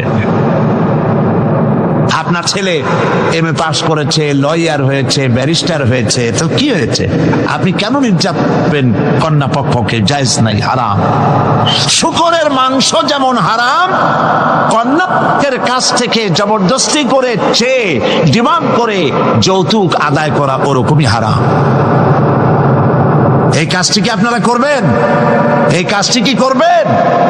বিবাহ করবে, বিবাহ করাবেন ছেলেকে ভালোবাসা দিয়ে, টাকা দিয়ে, পয়সা দিয়ে বিবাহ করায়া মেয়ে একটা ঘরে নিয়ে আসবেন, কন্যা পক্ষের উপরে চাপ সৃষ্টি করবেন না। তো নারীকে মহারানা দেওয়ার ব্যবস্থা ইসলাম করেছে। কে ব্যবস্থা করেছে বলেন? ইসলাম করেছে। এবার আরো দেখুন, আল্লাহ পাক কি বলছে? وَإِذَا آتَيْتُمْ إِحْدَاهُنَّ قِنطَارًا فَلَا تَأْخُذُوا مِنْهُ شَيْئًا। যদি তোমরা নারীদেরকে স্তূপ পরিমাণ অর্থ করি যদি দান করো, তাহলে সামান্য তার থেকে ফেরত নিও না। চান মহিলাদের কাছে, নারীদের কাছে কিছু পুঁজি থাকুক, টাকা পয়সা থাকুক, আল্লাহ এটা চান। যদি তুমি কিছু দাও, তা যদি টুপ আকারেও হয়, তবুও সেগুলিকে ফেরত দিও না, ফেরত দিও না। বহু মুসলমান আছে আমাদের সমাজে, হজ করে, নামাজও পড়ে, কপালে দাগও পড়ে গেছে, তার ব্যবসা আছে, ধানি জমিনও আছে, বিবাহের সময় মেয়েকে টাকা কড়ি দিয়ে, ব্যবসা টাকা কড়ি যৌতুক টৌতুক দিয়ে বিদায় করে দেয়, সম্পত্তির ভাগ দেয় না, ব্যবসারও ভাগ দেয় না। আছে না এমন? আছে কি? আপনি কন্যাকে ঠকালেন, এর জন্য আল্লাহর কাছে আপনাকে দায়ী হতে হবে। মেয়েদেরকে অর্থনৈতিক অধিকার আল্লাহ এভাবে প্রতিষ্ঠিত করেছেন, সে মহিলাদেরকে অর্থনৈতিক দিক থেকে তাদেরকে নির্যাতন করা যাবে না। এবার মেয়েদেরকে শিক্ষার অধিকার দেওয়া হয়েছে, করতে দেওয়া হয়নি। তারা বলছে, ইসলামের দুশমনেরা বলে নারীদেরকে ইসলাম ঠকাইছে। কোথা থেকে ঠকালো? কন্যা হিসেবে মর্যাদা দিল, বধূ হিসেবে মর্যাদা দিল, তারপরে অর্থনৈতিক সুযোগ করে দিল, এবার শিক্ষার অধিকারও প্রতিষ্ঠিত করলো। হযরতে আয়েশা রাদিয়াল্লাহু তাআলা আনহা, তিনি শিক্ষয়িত্রী ছিলেন, হাজার হাজার সাহাবীর উস্তাদ ছিলেন। সুবহানাল্লাহ বলেন। হাদিসের উস্তাদ ছিলেন, তাফসীরের উস্তাদ ছিলেন, ফিকহের উস্তাদ ছিলেন। শিক্ষার অধিকার ইসলাম দিয়েছে নারীকে। নারীরা লেখাপড়া করতে পারবে, কোনো অসুবিধা নেই। এভাবে অধিকার শুধু অর্থনৈতিক নয়, লেখাপড়ার অধিকার দিল। তালাকের একটি অধিকার, এটি একটি গুরুত্বপূর্ণ বিষয়। তালাকের অধিকারটিও শুধুমাত্র পুরুষের না, এই তালাকের অধিকার নারীদেরকেও দেওয়া হয়েছে। কথা বুঝতে পেরেছেন? তালাকের অধিকার, বিবাহ বিচ্ছেদের অধিকার শুধু পুরুষের নয়, নারীকেও দেওয়া হয়েছে। পুরুষ যদি অকর্মণ্য হয়, যদি সে উন্মাদ হয়, জালিম হয়, নপুংসক হয়, তাহলে এই স্ত্রী কোর্টে তা প্রমাণ করে তার স্বামীকে পরিত্যাগ করে ইচ্ছে মতো স্বামী গ্রহণ করতে পারবে, ইসলাম সুযোগ দেয়। তালাক, কথায় কথায় তালাক দেওয়ার একটা রেওয়াজ আমাদের দেশে আছে। বাংলাদেশে যদি আল্লাহ কোনদিন দয়া করে ইসলামী রাষ্ট্র প্রতিষ্ঠিত করে দেন, তাহলে কথায় কথায় তালাক দেওয়ার এই প্রথাকে বন্ধ করে দেওয়া হবে। তরকারিতে লবণ কম হয়েছে, শুটকি মাছে ঝাল হইল কেন, এই সব কথা বলিয়া তালাক দেওয়া যাবে না। আর একসঙ্গে 3 তালাক দেওয়া তো যাবেই না। এক সাহাবী এসে নবী করিম সাল্লাল্লাহু আলাইহি ওয়াসাল্লামের কাছে খবর দিলেন যে একজন তার স্ত্রীকে একসাথে 3 তালাক দিয়েছে। নবী করিম সাল্লাল্লাহু আলাইহি ওয়াসাল্লাম এত গুসা হয়েছিলেন যে বসার থেকে দাঁড়ান। তিনি বললেন, এই লোকটি তো আল্লাহ পাকের কোরআনের সাথে তামসা করেছে। তালাকের আল্লাহর কাছে 2টা হালাল সবচেয়ে জঘন্য, 2টি হালাল সব থেকে জঘন্য। একটা হলো ভিক্ষাবৃত্তি, আর একটা হলো তালাক। যখন তালাক দেওয়া হয় অন্যায় ভাবে, গোসায় আল্লাহর আরশ কাঁপতে থাকে। নাউজুবিল্লাহ বলেন। আপনি এভাবে তালাক দিতে পারবেন না।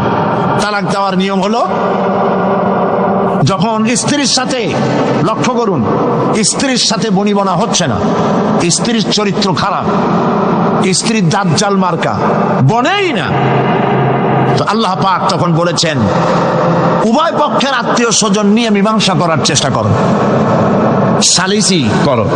যদি মীমাংসায় না হলো, তাহলে 1 মাসে 1 তালাক দাও, বিছানা আলাদা করে দাও, এবং অপেক্ষা করো তার এই অবস্থা দেখে সে ফিরে আসে নাকি। যদি ফিরে আসে তো গ্রহণ করো, যদি ফিরে না এলো 2য় মাসে 2য় তালাক দাও। তাও যদি ফিরে না, তাহলে সে গিয়ে 3 তালাক একদম রেজি করে দাও, আর ফেরত হবে না। 3 তালাকে বায়না করে দাও, এই স্ত্রীকে আর গ্রহণ করা যাবে না। এখন আমাদের দেশে রাগের মাথায় একসাথে 3 তালাক দেওয়ার পর মনে মনে অনুশোচনা হয়, এতগুলো ছেলে পেলে নিয়ে করবো কি সর্বনাশ হইল, রাগের মাথায় করলামটা কি। এখন এই বউ ফিরে পাওয়ার জন্য মশলা তালাশ করে। তখন গ্রামের মুন্সি মৌলবী এই জাতীয় এক শ্রেণীর লোক আছে যারা কোরআন বোঝে না, হাদিস বোঝে না, তারা হিল্লা নামক একটা ঔষধ বের করছে। সেই ঔষধটা কি? তারা বলে যে এই স্ত্রীকে যদি আবার নিতে চাও তাহলে আর একটা পুরুষের সঙ্গে বিবাহ দাও এবং শর্ত করো যে তোমার কাছে দিলাম, 2-3 দিন পর তুমি তালাক দিয়ে দিবা, এরপরে আমরা নিয়ে নেব।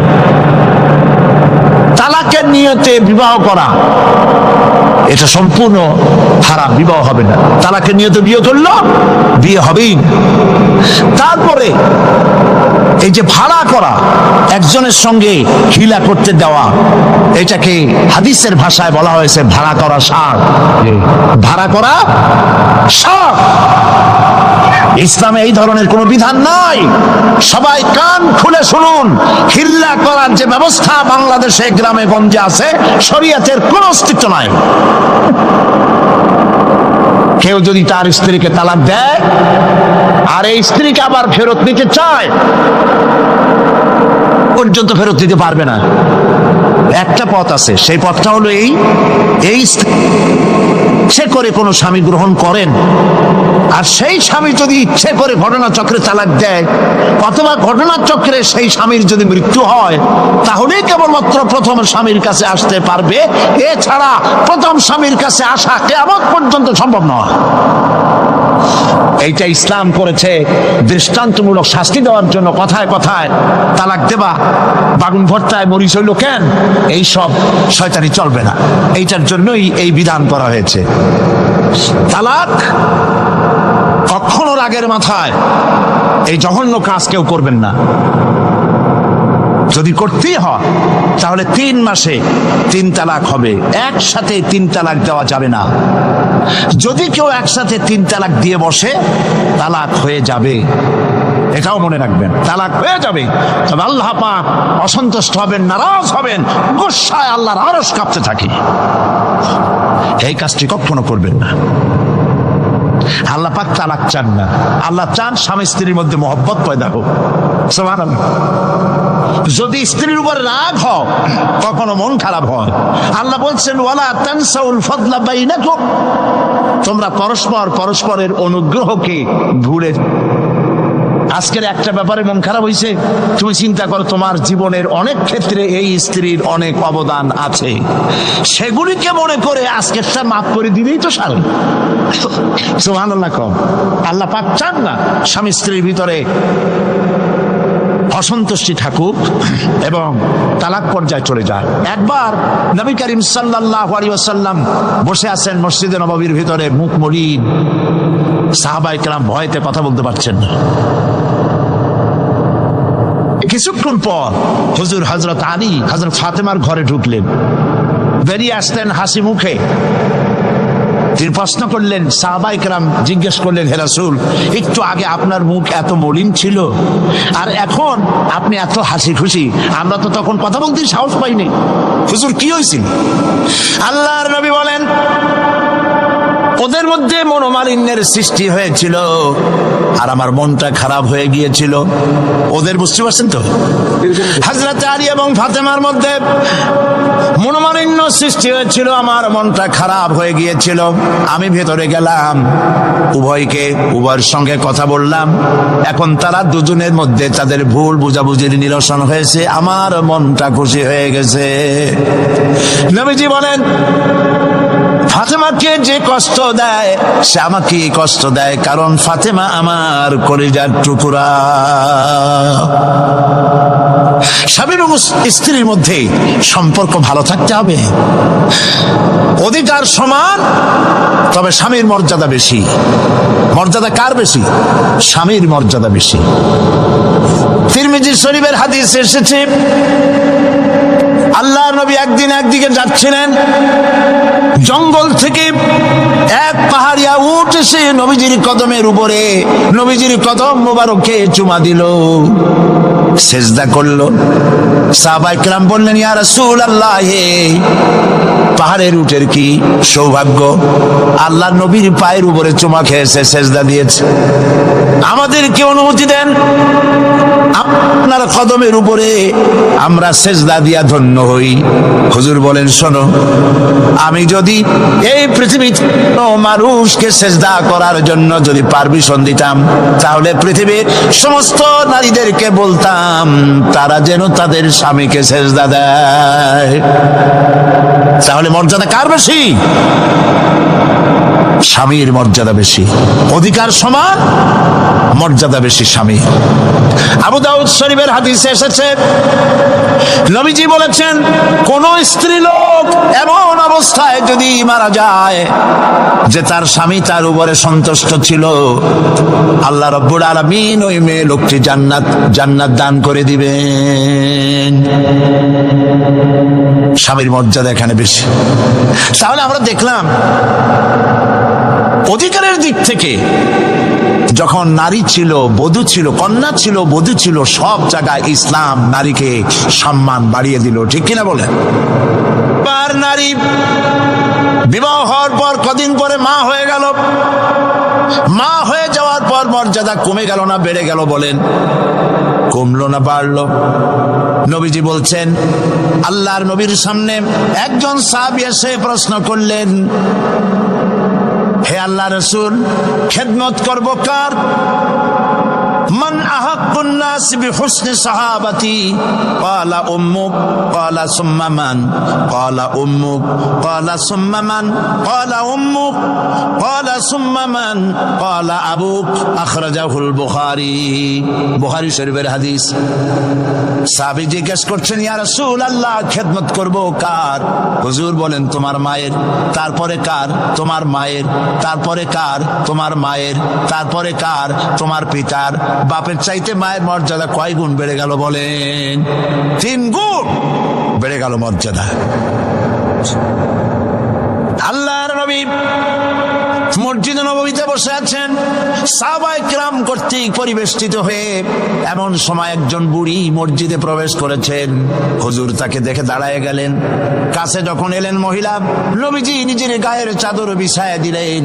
মহিলা চলে যাওয়ার পর সাহাবায়ে কিরাম প্রশ্ন করলেন, ইয়া রাসূলুল্লাহ, আমরা তো চিনলাম না এই মহিলাকে। একজন মেয়ে লোকের জন্য নবীজি তার গায়ের চাদর বিছায়া দেয়, এত বড় সম্মানী মহিলা আমরা চিনলাম না, তিনি কে? আল্লাহর নবী বললেন, আমার মায়ের দুধ আমার কিসমতে তেমন হয় নাই। যার কোলে কাকে চড়ে, যার বুকের দুধ খাইয়া আমি বড় হয়েছি, এই আমার সেই দুধ মা হযরতে হালিমাতুস সাদিয়া। মায়ের মহব্বত কেমনে করতে হবে? মা যখন হয়ে গেলেন, সম্মান বেড়ে গেল সন্তানের কাছে। একজন সাহাবী এসে কাছে বলছেন, হে রাসূল, আমার মায়ের মেজাজ খুব খারাপ। হাদিস, আমার মায়ের মেজাজ খুব খারাপ। হুজুর প্রশ্ন করলেন, তোমার মা যখন তোমারে গর্ভে রাখছিলেন তখন তো মেজাজ খারাপ ছিল না? তিনি বললেন, হুজুর আমি সত্যি বলছি, মেজাজ খুবই খারাপ। হুজুর বলছেন, তোমাকে যখন তোমার মা ডেলিভারি করেছিল তখন তো মেজাজ খারাপ ছিল না? কয়, না হুজুর, দারুণ খারাপ মেজাজ। হুজুর বললেন, তোমার 2.5 বছর 2 বছর ধরে যখন দুধ খাওয়াইছিল তোমার মা, তখন তো তার মেজাজ খারাপ ছিল না। সাহাবী যখন এর পরেও বললেন, ইয়া রাসূলুল্লাহ, আমি আমার মায়ের দুধের হক আদায় করে দিয়েছি। হুজুর বললেন, দুধের হক আদায় করেছো তুমি, তোমার মায়ের একটি শব্দের হক তুমি আদায় করতে পারো নাই। তুমি যদি পড়ে গেছো ছোট্টবেলায়, খাটের থেকে কোলের থেকে পড়ে গেছো, কেঁদে উঠছো, আর তোমার মা যে তখন বলেছে, সারা জীবন এই একটি শব্দের হক আদায় করতে পারবে না। মায়ের সম্মান ইসলাম এভাবে বাড়িয়ে দিল। আল্লাহ রাব্বুল আলামিন শিখায় দিলেন, وَقَضَى رَبُّكَ আল্লা তা'বুদু ইল্লা ইয়্যাহু ওয়া বিল ওয়ালিদাইনি ইহসানা। তোমার রবের পক্ষ থেকে এটা ফয়সালা হয়েছে যে আমার ইবাদত করার পর মা বাপের ইহসান করবে। দেখেন অবস্থাটা দেখুন, লক্ষ্য করুন, আল্লাহর ইবাদতের পরেই বান্দা কাজ করবে। বলেন কার? মা বাপ ইহসান করো। মা বাপের সামনে মুখ দিয়ে চোখ লাগায় কথা বলবে না। ওয়ালা তাকুল লাহুমা উফিন ওয়ালা তানহারহুমা, ঝিরকি দিবে না, ধমক দিবে না। আর তাদের সঙ্গে কোন ভাষায় কথা বলবে তাও আল্লাহ শিখায় দিয়েছেন। আল্লাহ পাক বলেন ওয়াকুল লাহুমা কাওলান কারীমা,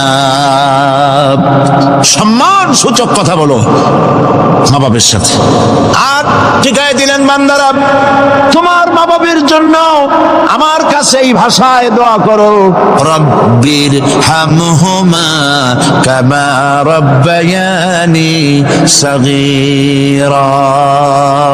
আয় আমার রব, আমার বাবা ছোটবেলায় আমাকে যেভাবে স্নেহের করে লালন পালন করেছে, আল্লাহ পাক দয়া করে আমাকে, আমার পিতা মাতাকে তোমার রহমতের করে লালন পালন করো। আল্লাহ পাক শিখাই দিয়েছেন। এই দোয়া করবেন তো? মনে থাকবে প্রত্যেক নামাজের পরে মোনাজাতে এই দোয়া করবেন। মা বোনেরা লেখাপড়া করতে পারবেন, চাকরি করতে পারবেন, জিহাদে যেতে পারবেন, সবই করতে পারবেন পর্দার ভিতরে থেকে।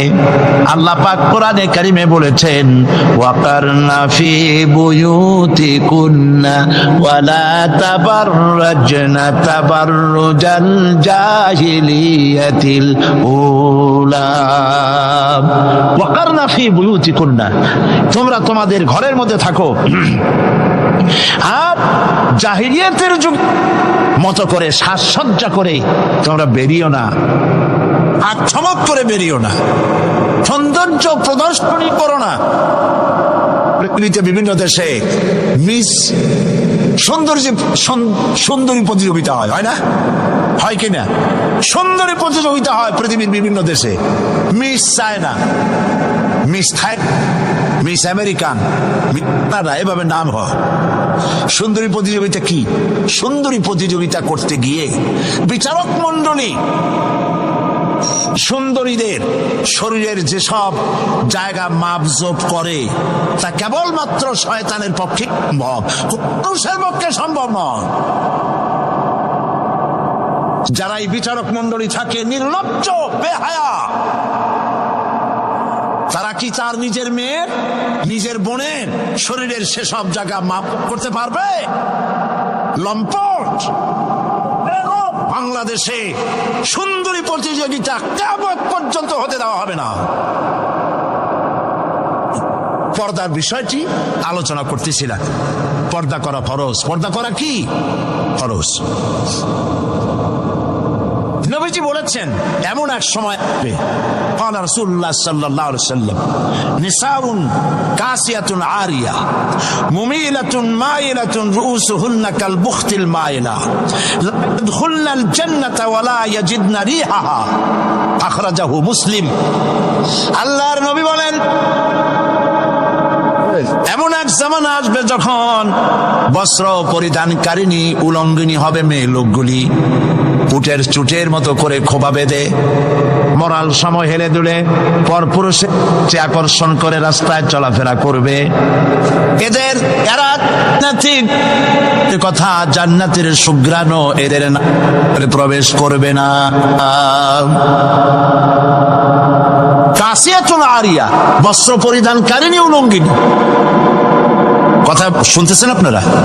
বুঝতে পারতেছেন? বস্ত্র পরিধানকারিণী উলঙ্গিনী, কাপড় পরছে, যা পরাও যা, না পরাও তাই, জান্নাতে যেতে পারবে না। এই জন্য অশালীন পোশাক বাদ দিতে হবে। রাসূলুল্লাহ বলেছেন আরাফাতের ময়দানে তোমরা যেমন খাবে তোমাদের মেয়েদেরকে, স্ত্রীদেরকে তেমন পরাবে। তোমরা যেমন খাবে তেমন তাদের খাওয়াবে। তোমরা যেমন পরবে তেমন তাদেরকে পরাবে। কেউ কেউ এর অর্থ করেছে যেমন খাবো তেমন খাওয়াবো, এটা তো ঠিক আছে, যেমন পরি তেমন তাদেরই পড়াতে হবে। তো পুরুষও প্যান্ট শার্ট পরে, মেয়েদেরকেও প্যান্ট শার্ট পরানো শুরু করছে। নাউজুবিল্লাহ বলে। কিয়ামতের অনেকগুলি আয়াত আছে। হযরত আলী রাদিয়াল্লাহু তাআলা হাদিস রওয়ায়াত করেছেন, কিয়ামতের পূর্বে 15টি লক্ষণ প্রকাশ পাবে, তিরমিজি শরীফের হাদিস। তার মধ্যে একটি লক্ষণ হলো এই, মেয়েরা পুরুষের পোশাক পরবে, পুরুষরা মেয়েদের পোশাক পরবে। এটা তো শুরু হয়ে গেছে, শুরু হয়েছে কিনা?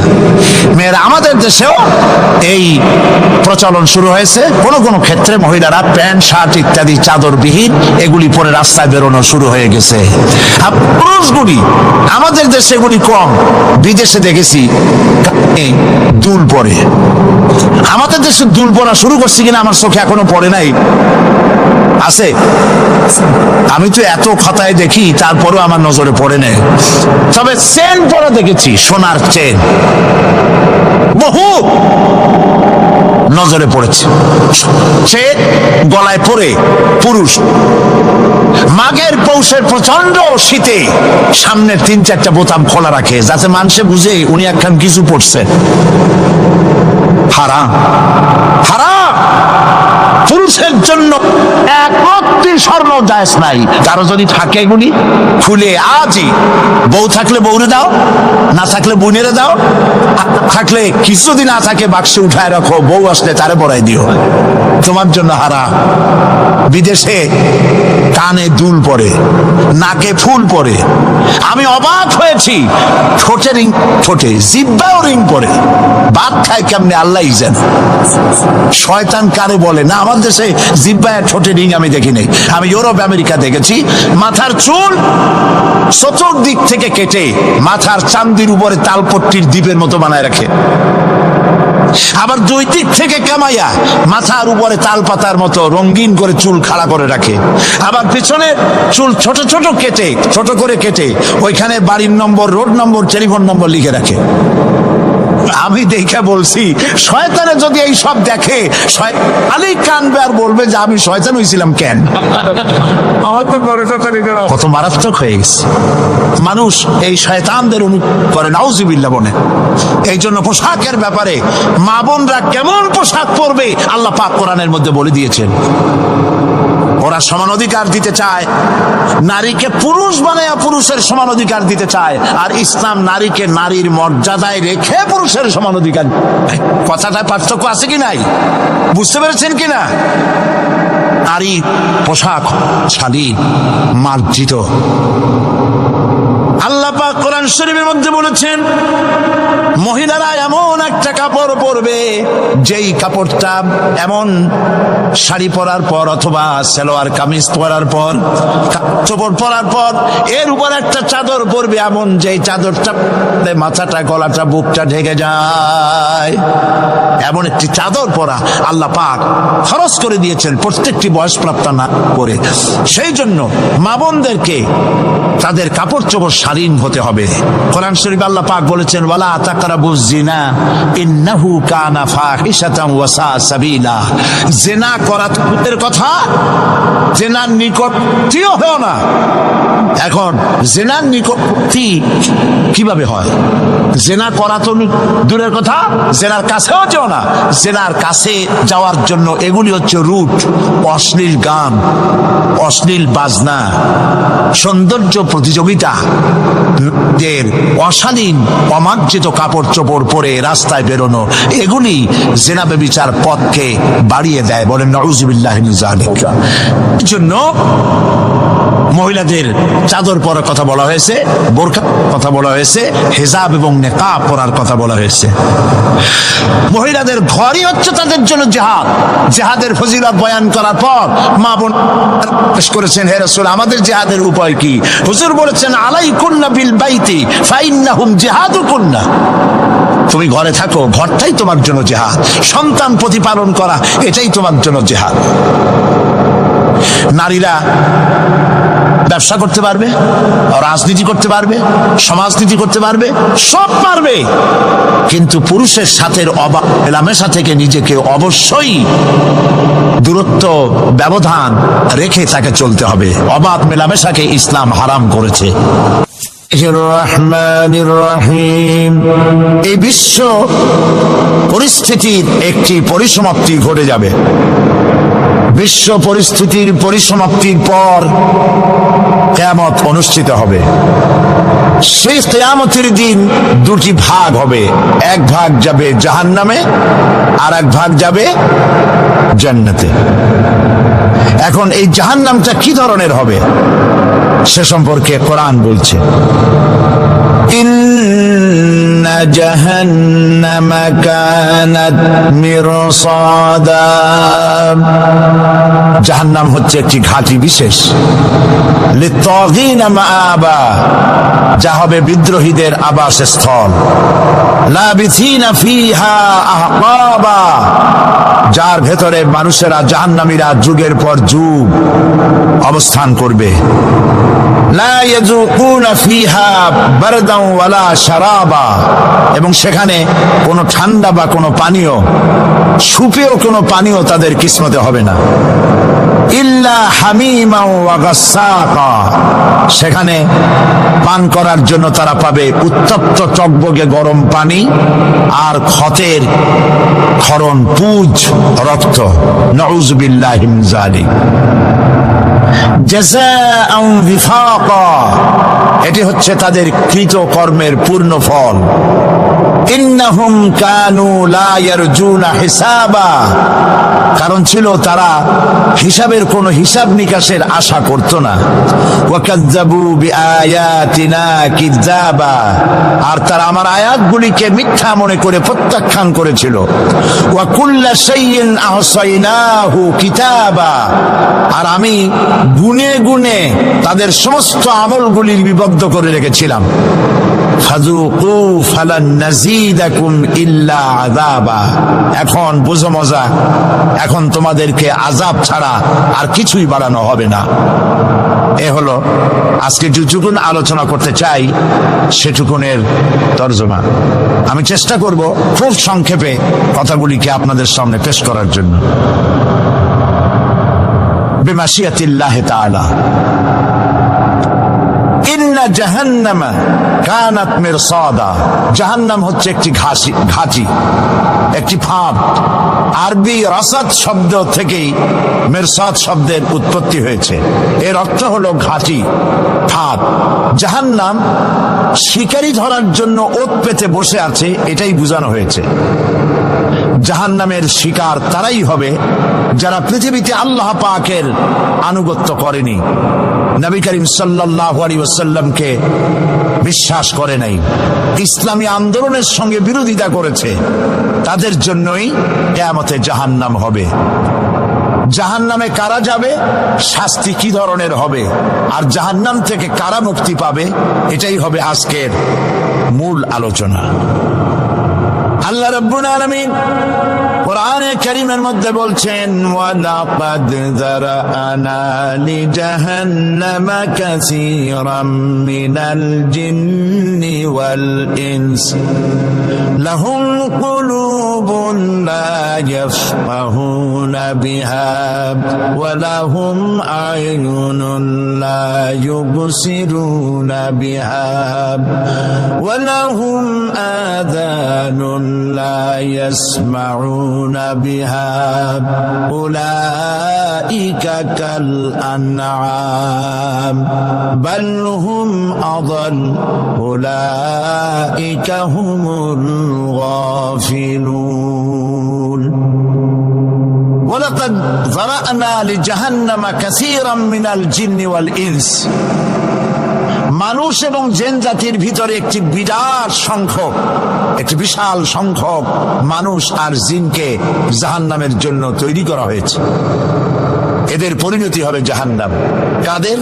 লাহুম কুলুবুন লা ইয়াফকাহুনা বিহা, যাদেরকে আমি কলব দিয়েছি, অন্তঃকরণ দিয়েছি, সেই অন্তঃকরণ দিয়ে, সেই মন দিয়ে, সেই চিন্তা দিয়ে, সেই চেতনা দিয়ে, সেই প্রজ্ঞা দিয়ে, সেই মেধা দিয়ে তারা আমাকে চিনতে চেষ্টা করলো না। এদের বিবেক আছে, সব বুঝেছে, কিন্তু আমাকে বুঝতে পারে নাই। এরা চাঁদের সৌন্দর্য বর্ণনা করেছে, এরা সূর্যের সৌন্দর্য বর্ণনা করেছে, এরা ফুলের সৌন্দর্য বর্ণনা করেছে, কিন্তু ফুলের ঘ্রাণ কে দিল তাকে তারা খুঁজে পায় নাই। কাল্ব দিয়েছি, বিবেক দিয়েছি, কিন্তু এই বিবেক দিয়ে তারা বিবেচনা করতে চেষ্টা করে নাই, চিন্তা করে আমাকে পায় নাই। প্রিয় ভাই সব, নাস্তিক হয় কারা? কোন বিজ্ঞানী, বড় বড় বিজ্ঞানী, চিকিৎসা বিজ্ঞানী, এরা কিন্তু নাস্তিক হয় না। নাস্তিক হয় সাহিত্যিক আর দার্শনিক, এরাই নাস্তিক হয় বেশি। কেবলমাত্র শান্তিনিকেতনের মুরিদ যারা, ওইখানকার খলিফা যারা এরকমের সাহিত্যিক, এরকমের দার্শনিক, ওরাই দুনিয়ার সব বোঝে, আল্লাহরে বোঝে না। এদের চোখ দিয়েছি, এরা দুনিয়ার সব সৌন্দর্য উপভোগ করে, কিন্তু আমাকে চিনতে চেষ্টা করে না। তারা আমার কিতাব দেখা তু না মর যায়, মুঝে ये डर है कि दिले जिंदा तू ना मर जाए, कि जिंदगानी इबारत है तेरे जीने से, मुझे ये डर है कि दिले जिंदा तू ना मर जाए।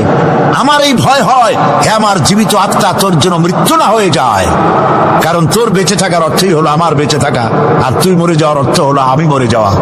যে যার বিবেক মারা গেছে তার বেঁচে থাকার কোনো লাভ নাই। বিবেক জাগ্রত সচেতন ওই সব মানুষের যারা আল্লাহ পাকের সৃষ্টি নৈপুণ্যতা দেখে মাথা সিজদায় অবনত করে দেয়। আল্লাহ পাক বলছেন, কাল্ব দিলাম, গবেষণা করলো না, চোখ দিলাম, দেখলো না, কান দিলাম, শুনলো না, এদের অবস্থা কি? আল্লাহ রাব্বুল আলামিন বলেন, উলাইকা কাল আনআম, এরা চতুষ্পদ জানোয়ারের মতো, এরা পশু। এরপরে আল্লাহ পাক বলছেন, বালহুম আবাল, পশুর চাইতে নিকৃষ্ট। প্রিয় ভাই সব, জাহান্নাম বড় কঠিন জায়গা। হাসরবাসীরা জাহান্নামের গর্জন শুনতে পাবে। খুব কঠিন জায়গার দিকে আমরা প্রতি মুহূর্তে অগ্রসর হচ্ছি। আল্লাহ যেন জাহান্নাম থেকে আমাদেরকে রক্ষা করেন, আমরা বলি আমিন। কিয়ামতের ময়দানে জাহান্নামের গর্জন হাসরবাসীরা শুনতে পাবে। আল্লাহ রাব্বুল আলামিন বলেন, ইদা উলকু ফিহা সামিউ লাহা শাহীকান ওয়া হিয়া তাফুর, যখন জাহান্নাম গর্জন করতে থাকবে, জাহান্নামের প্রচন্ড গর্জন, তাকাদু তামাইয়াজু মিনাল গায়ব, মনে হবে যেন জাহান্নাম গোসায় ফেটে পড়তে চাইছে। কুল্লামা উলকিয়া ফিহা ফাওজুন সাআলাহুম খাজানাতুহা আলাম ইয়াতিকুম নাযীর, যখন কোন দলকে জাহান্নামের কাছে নিয়ে যাওয়া হবে, জাহান্নামের দ্বার রক্ষী বলবে, কেন জাহান্নামে আসলি? এই কঠিন জাহান্নামের পরিণতি সম্পর্কে কেউ কি তোমাদেরকে কিছুই শোনায় নাই? কোন সতর্ককারী কি তোমাদের কাছে আসে নাই? জাহান্নামীরা বলবে, ক্বালু বালা ক্বাদ জাআনা নাযীর, হ্যাঁ আমাদের কাছে সতর্ককারী এসেছিল। فكذبنا وقلنا ما نزل الله من شيء, আমরা সতর্ককারী আমাদেরকে জাহান্নামের কথা বলেছে, জান্নাতের কথা বলেছেন, আমরা এটাকে মিথ্যা মনে করেছি আর মনে করেছি আল্লাহ সব কিছুই নাজিল করে নাই। জাহান্নামীরা আফসোস করে বলবে, ওয়াকালু লাউ কুন্না নাসমাউ আও নাআকিলু মা কুন্না ফি আসহাবিস সাঈর, আরে যদি শুনতাম, নাসমাউ মানি মানতাম, যদি মানতাম, আলেমেরা যা বলেছিলেন কোরআন থেকে হাদিস থেকে, নবীরা যা বলেছিলেন, যদি মানতাম আর যদি বুঝতাম, আমল করতাম, আজকে জাহান্নামের কঠিন শাস্তির মুখোমুখি আমাদেরকে হতে হতো না। প্রিয় ভাই সব, জাহান্নাম বড় কঠিন জায়গা হবে। এই জাহান্নামে কারো মৃত্যু হবে না। এই পৃথিবীতে রোগ হোক, যত বড় মারাত্মক রোগ হোক, একদিন রোগী জরাজীর্ণ হয়ে ক্লান্তি হয়ে মৃত্যু হয়ে যাবে ঠিক, কিন্তু মানুষ যখন জাহান্নামে চলে যাবে, মৃত্যু যতই কামনা করুক না কোনো মৃত্যু আর আসবে না। আল্লাহ পাক বলেছেন সুম্মা লা ইয়ামুতু ফিহা ওয়া লা ইয়াহইয়া। জাহান্নামের কঠিন শাস্তি, মানুষ সেখানে বাঁচবেও না, মরবেও না, এমন এক দুরবস্থার মুখোমুখি হতে হবে পৃথিবীর মানব মণ্ডলীকে, কাফেরদেরকে, যারা জাহান্নামে যাবে।